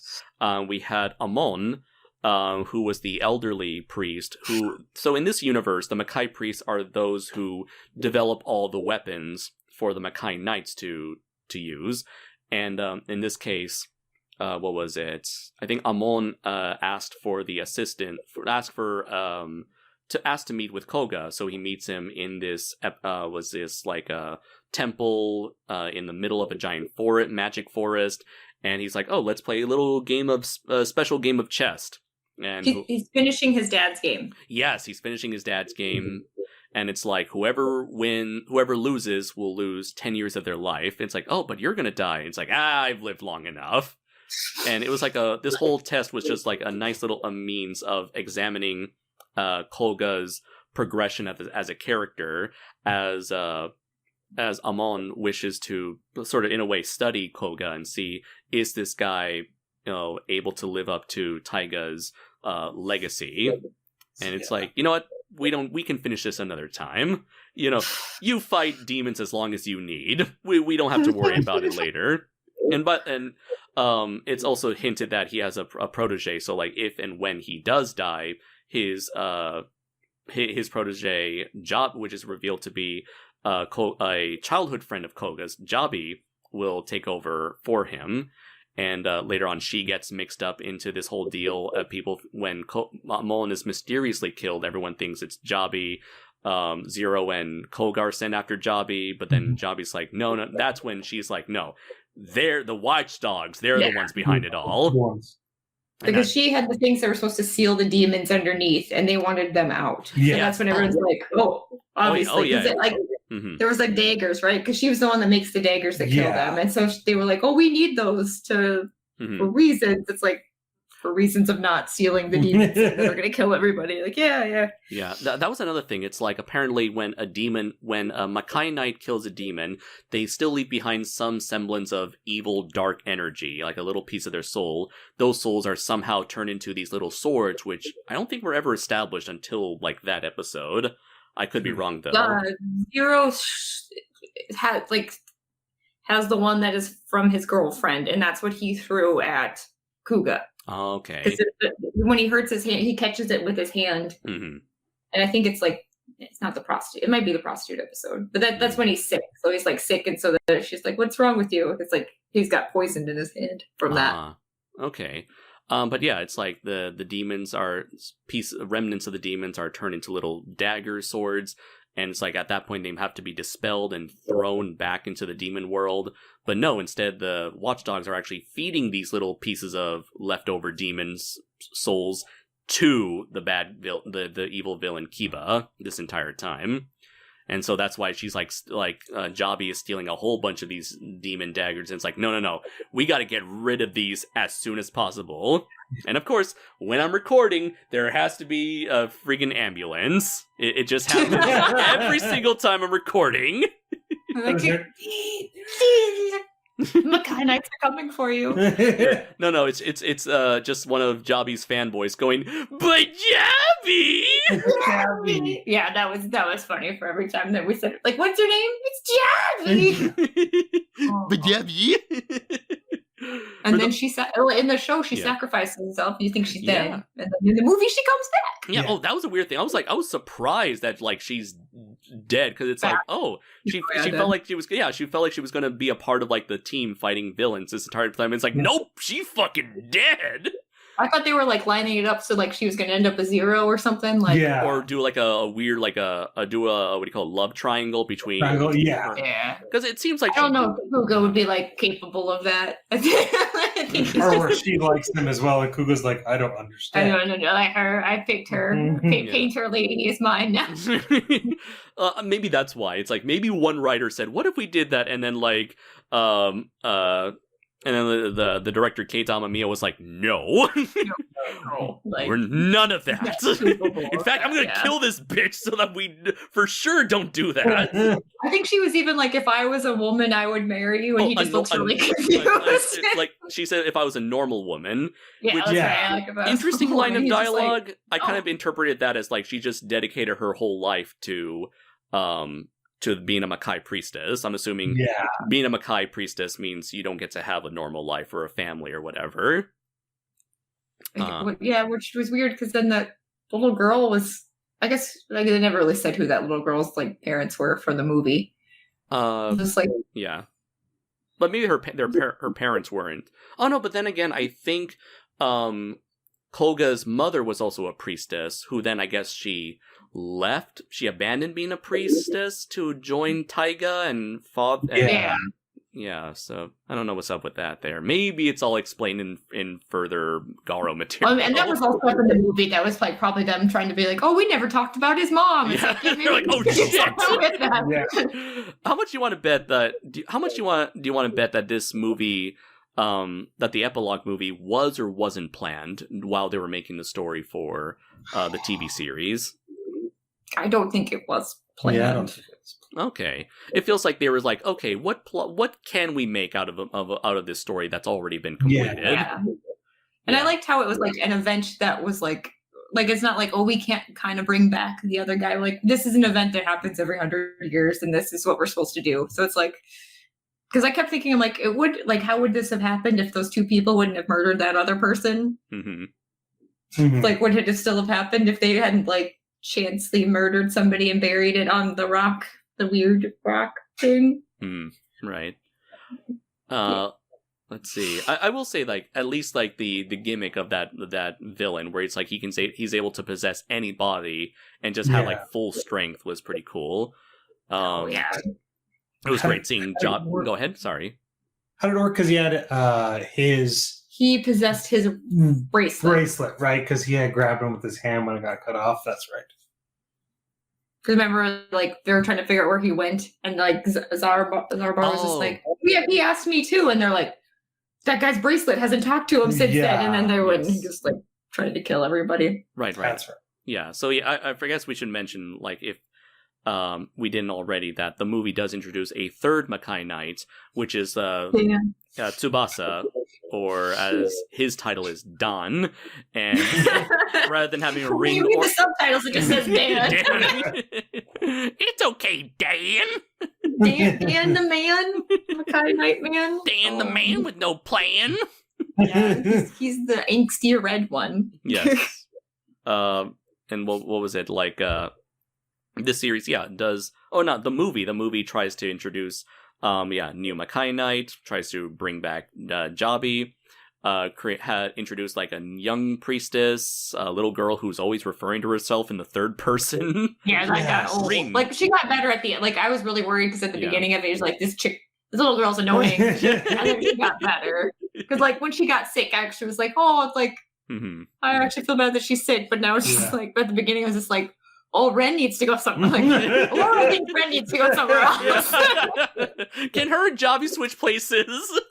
It's like, oh, why? Yeah, I thought that's what was going, like, because we were all trying to figure out, like, oh, they're going to reset back to, like, where this movie doesn't. Yeah, I was calling it. Really matter. Yeah, so we're, like, waiting for her to die, but then she's like, oh, I guess I'm alive and I'm going to stay here. Like, oh, okay. Yeah, so it's nice to see some, like, some lasting consequences, or some lasting impact for this series, even if you of course, I feel like this movie has to take place before the final moments of the actual finale of the Garo TV series, because by the end of the Garo TV series, he's off on his next mission, and he and Kaoru have parted ways. She's off to Italy to do to study art study art.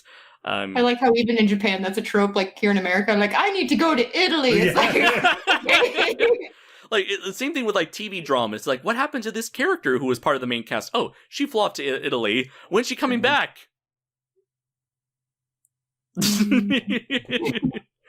Maybe. I didn't think she was going to be in the movie because she wasn't really in it at all. And then also into, like, the back of her, and I'm like, oh, maybe she didn't come back. But no, apparently, like, I guess, like, what was it? The series ended in March 2006. And then the same year, October 2006, they released a two-part TV movie. So I guess at some point in 2006, between March and October, I'm assuming they must have made that movie. And then, I made a mistake. So March 2006, the series concluded. October 2006, we get the special bullshit side story episode. And then 2 months later, in December, we get the TV movie. So maybe they must have made the side story and the TV movie at some point after March. Be like between March and October. And you could see them doing it roughly at the same time then, because she's like the main character in the bullshit she's not in side that thing. one. Yeah. She's barely in the actual TV movie. That was sweet. I love the show, but like I could not. I think I asked like 2 minutes, and I'm like, "Can we just skip through this?" And they're like, "No, let's see." And I'm like, "I'm gonna." Okay. I'm going to see if I can attempt to read the. Oh God! Even that was horrible. Yeah, it's like so. Apparently, she, Kaoru, she wakes up in a dream world. And it's like, oh, this is all of your creation, and you need to find the golden brush. You need to explore your inner self. and have these demons and gods that take on the appearances of characters from the series. And you need to find the golden paintbrush so you can leave the demon world and leave a better person. It's like, it's just a cheap-ass excuse just to have her, like, do some goofy shit on a stage. It looks like a high school play. There's 4 paintings and a bed, and I think that's it. Yeah, what was it? So, I'm just going to read this. Garo's side story, Smile. This is on Wikipedia. Kaoru awakens to find a man resembling Gonza. He tells her that he is a god of pictures and that they are within her demon world. She demands to leave, but the god sets her an ordeal to complete. Having done 1,000 paintings, she can summon the gold pencil, but she must meet someone who loves her paintings first. Kaoru meets the canvas she drew Koga on, which chases her. Later, she encounters her friend Asami, or rather, the goddess of painting in Asami's image. They fight over the gold pencil, but the goddess gets away with it. She soon meets 3 girls, a talkative Kodama, and even human versions of Zaruba and Silva. Silva is the talking necklace that Zero has. Silva tries to kill her, but she soon runs into her mother. Her mother, quote-unquote, dies, but Kaoru comes to understand why her father left her the gold pencil. So in other words, you could say the gold pencil were the friends she made along the way. Sid, I'm out. I'm leaving. So that was even the 5 minutes of that was painful that we tried. We gave up after 5 minutes and just started skipping ahead. We got to the part where we see Kodama who's speaking in English. I'm like, oh god, no! Stop! Go back to being mute. No. Well, then we found out that he's American. Like, he was born in Maine and raised in Maine. And that's probably why he doesn't speak, is because he's very American. It was just funny. I was just like, oh. Oh, okay. I just love like this weird, crazy, bug-eyed version of him. He's just like, oh my god, it's so I can talk.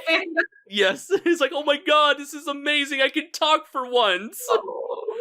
I'm like, no. Let him speak it, and he's speaking in English. He's just speaking in English. Because fuck you, that's why. Yeah, that's what that whole thing felt like. Yes. Why is it fuck you? That's why. Like, oh, okay, fine. Just give me to the movie. Stick it to the movie. Yeah. So. Yeah, and she's there at the end of the movie. The good movie. She's there. Sort of solidify, how far Koga has come in comparison to that little angsty boy Tsubasa, and what was it? But yeah, other than that, we kind of leave ourselves on a very interesting note where. The day is saved, but the battle still continues. And it looks like this is certainly not the end of these characters. Oh, one last thing. The final, I guess the second to final sequence that has Kaoru giving throughout this series, she has a book, an incomplete book made, illustrated and written by her father. And this is based on his experience meeting, I'm presumably, Koga's father, the dad, when he was the Garo Golden Knight. So he made a book, I believe it's called, I think, was it The Black Wind and the Golden Flame? Or maybe it was like The Black Flame and the Golden Wind. And it's a story that's sort of like an interpretation of the story of Garo. And so the book is left incomplete. And so having the opportunity, she takes it, having a greater understanding of herself and her father and life in general. Kaoru decides to complete the book, filling that last page, which is left unseen to the reader, to the watcher, the audience. But we see Koga's reaction, and he cries, which is something we've never seen before in this entire series. Again, tries to put on that stone cold stoic demeanor, but here he's he has this. He has that emotional moment. He has that moment where he breaks down, and it's a beautiful moment. And from what I researched, that actor, when he was looking at that, there wasn't an actual photo there. Rather, that last page was filled with nothing but comments from the entire crew of that series. So I get the feeling that those were genuine tears that he was looking at from everyone involved in the show. I even like how the butler's like, what is it? He's like, nothing. He's like, oh. Classic Koga. Yeah, the actors in this are just amazing. Like, yes. I feel like anybody else, it would like, even like Zero's character, like, yeah. Again, like laid back, but you can tell he's like hiding a lot of repressed emotions. I forgot to mention before, like creepy fake smile all the time, where it's just kind of like, I'm just pretending. It's like, oh yeah, it's a great contrast to. I forgot to mention this earlier when we first brought up Zero. He's a great contrast to Koga, where it's like, sure, Koga seems to be an asshole, but it's like, at least he's upfront about himself. Meanwhile, with Zero, he seems very laid back and chill. He at first seems to be the kind of guy you want to hang out with more, but it turns out, nah, he's got like a lot of issues going on underneath the surface. Yeah. So, any other things you guys would like to discuss before we head into final thoughts? Everyone should watch Garo. I definitely agree. if us gushing about it for what has this been, like 2 hours? Like, let us check. Like 5 and a half. Like, no. We're at currently, as in this recording, we're at an hour and 50 minutes. Oh, okay. Yeah. So we're making good time here compared to my other work. We had like 3.5 hours for the Ava episode. Yeah, I even keep thinking, I'm like, we can't talk too much because it's like I could talk about every episode for like ever and ever. But yeah, it's so. I can't think of anything else. It'd be interesting. I guess it'll be interesting to see what we think about the next season. Yeah. Yeah, as it goes on to see like that'd be good. But yeah, because this was really good. Like, very much so. And I can't honestly. I'm super excited to eventually see the rest of Keita Amamiya's work, as well as more Garo, especially if they keep these characters on board, which I believe they do. Yeah, for at least, I think that's what I try not to look. I've been trying not to have anything spoiled, but this but I want to know more about it at the same time. So it's just like I can't look because I don't want to know. Yeah.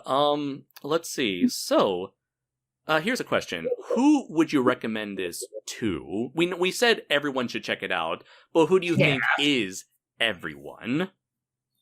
I feel like if you were somebody that watched Power Rangers and liked it when you were little, like, I feel like people should watch this because it feels the same way. Like, it just feels like it's scratching the same itch kind of thing. Yeah, I know. This ain't your daddy's Power Rangers, isn't it? Yeah, that's what it feels like. And even like, because I don't like, Nick really likes stuff that's like horror related, and I usually don't. But like, I would say if you like people feel like Supernatural, like the show, like they'd probably be good for that. Because it's a Tokusatsu show, and like sometimes, like when I was thinking about it, it's crazy that it's only half an hour long. Like there's like shows that are hour long and they drag on. Where this was very fast. Like I said, we watched it in like a week, and that was just like 4 times of getting through all of it. But yeah, it's just like I would. Either if you liked Power Rangers or you like supernatural shows or horror shows, like it's good. Also, like sometimes anime, like I think of Ronin Warriors. I forget the name of the Japanese name of that show, but a show like that or Buffy. Yeah. Like, yeah. This is you know what? That's actually an apt comparison. It's Power Rangers meets Buffy the Vampire Slayer. Yeah. It just kind of fits really well and nice overarching plot. I mean, even how Buffy was like Monster of the Week, and then it turned into like hell coming out of everything. Yeah. There's no giant naked woman, but and Buffy, no. Oh. Damn it! Yeah. Come on, Joss Whedon. We know you're a creepy sex pervert. Yeah.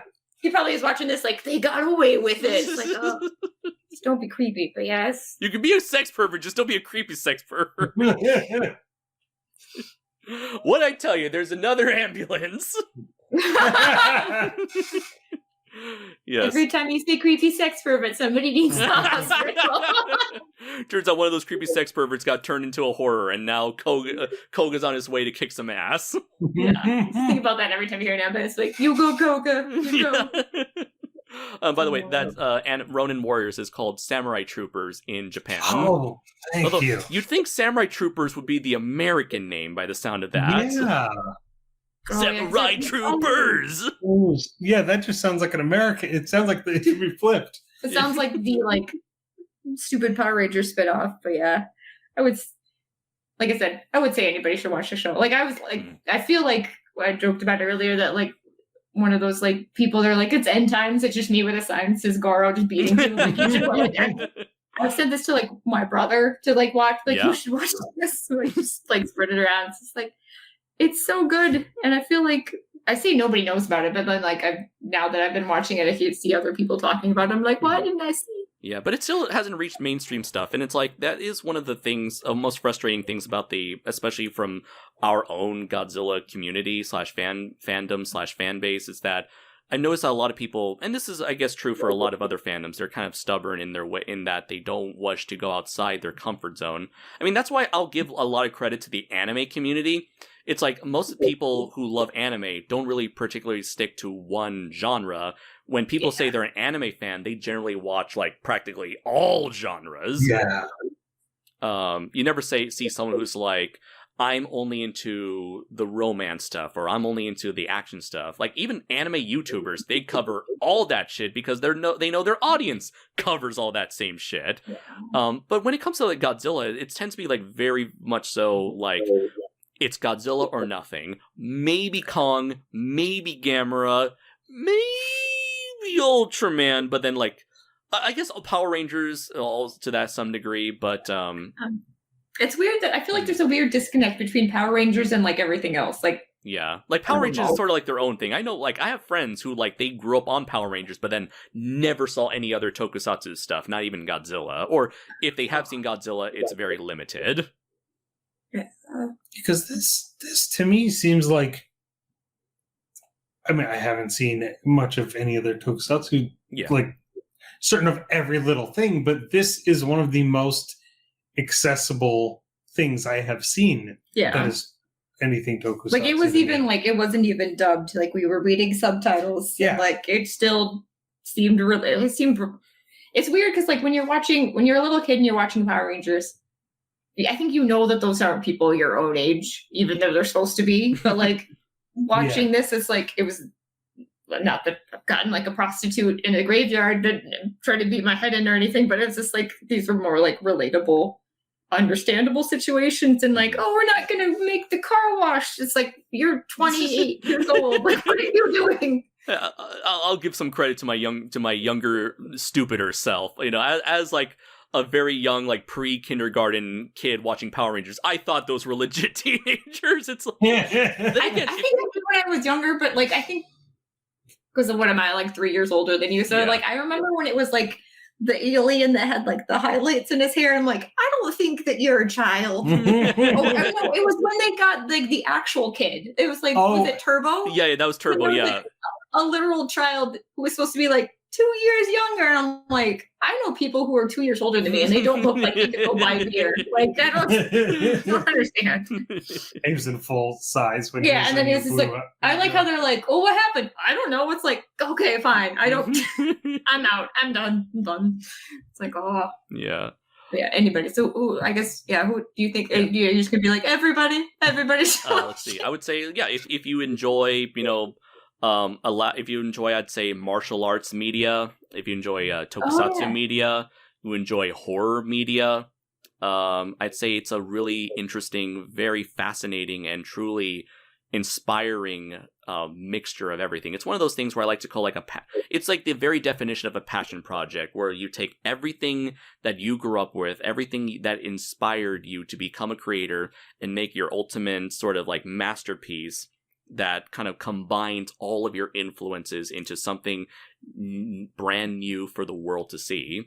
I would say like a video game example with that would probably be like No More Heroes, if you guys are familiar with that series, where we forgot to mention, wasn't there like the creator of No More Heroes made like was it Shadows of the Damned, and we kept making Johnson, because the ring is like Johnson. The ring is like Johnson. I forgot to mention that. I wanted to give that a shout out to Suda51 fans out there. With Suda51, a guy, you know, had a lot of influences throughout his life, created a lot of very unique games, and ended up with his most popular series, No More Heroes, which is like the culmination of everything that he grew up with. Cowboy Bebop is something that you can tell was a passion project by the creators, combining a lot of the stuff from film noirs to samurai movies to gangster movies to cowboy westerns and sci-fi epics, and all to make something unique. So it's like, I see Garo in a similar vein as that, and it's like, for someone to put something out there and to have it be as successful as it was is I keep using this word a lot, inspiring, and it's like, that's only because I aspire to reach those same heights, and it's like, regardless of whether or not it's successful, I can only wish to be just as talented of a creator as Keita Amamiya and his wonderful, talented staff. And so, yeah, I would say, like, as a viewer, as a fan, as a creator, this is absolutely one of the greatest tokusatsu franchises. Heck, one of the greatest series I have seen in general. It's, it's short. It's only 25 episodes. It's, it's not too long, not too short. It's just the right, perfect amount to tell a solidly made story with wonderful characters, amazing action, jaw-dropping visuals, stellar production values, and I will truly treasure this series. And if this is a series I will definitely revisit again and again for years to come, and I cannot give it any more higher praise than that. So yeah, thank you very much, ladies and gentlemen, for joining us on our 2-hour discussion on the beauty, the majesty that is Garo, aka like, why are you still here? Go watch Garo. aka Garo, Chapter of the Black Wolf. So whether or not we will cover any other tokusatsu stuff in the franchise, as Lora, Nick, and I all kind of like sort of have this sort of deep dive into this wonderful world of tokusatsu beyond the usual Godzilla, Gamera, Kong stuff. Who knows? Stick around, but let us know what you think about this review. Let us know what you think about Garo. Let us know about your what sort of recommendations you would like to give for newcomers to tokusatsu. So yeah. Thank you very much to you guys, and a big thanks to Nick and Lora for joining me today. It's been an absolute pleasure getting the chance to watch this series for the first time with you guys, and it's been even more of a blast getting the chance to just gush about this series. Garo, go watch Garo. Go watch Garo. Everybody like, just do it, just do it. Just do it! Just do it. What are you waiting for? So where can people right there? Where can people find you guys? Where can people find you two? Someday I'm going to edit all of my podcast episodes, and we're going to have a podcast. But we have the Review Roulette podcast where we watch random movies, and then not random movies, because sometimes we just want to have episodes where we watch movies we want to watch. So it's a Review Roulette podcast. It's on YouTube and anywhere you listen to, like iTunes and Spotify, and that's about it. Anywhere you podcast or YouTube. Yeah. Yes. Anywhere you want it, anywhere you need it. Yeah. There. And we might more Garo content. It's just like yeah, I'm totally down for like an episode by episode breakdown if you ever want to do that. Heck, I feel like knowing what we just did today, I feel like we could do it very easily. Yeah. I mean, heck, I'm all anything for an excuse to watch Garo again. You watch it a second time, you're like, oh, like when I saw like the sensei, I also said the Kiba. Kiba, when he was like at the very beginning, and I was like, oh. Because he's like, at the very beginning, he's asking him about the book, because he's trying to get her to talk about the book. Like, I'm like, he's like, do you remember the last page? I'm like, oh, he's been here from the beginning.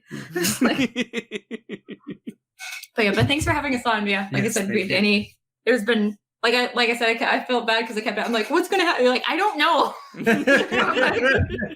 Like, usually you know what's gonna happen. I don't know. It's like when you're trying to watch a movie and you're like, what happens next? What happened next? It's like, no, just I think I kept asking you who the people were, like you would just magically know.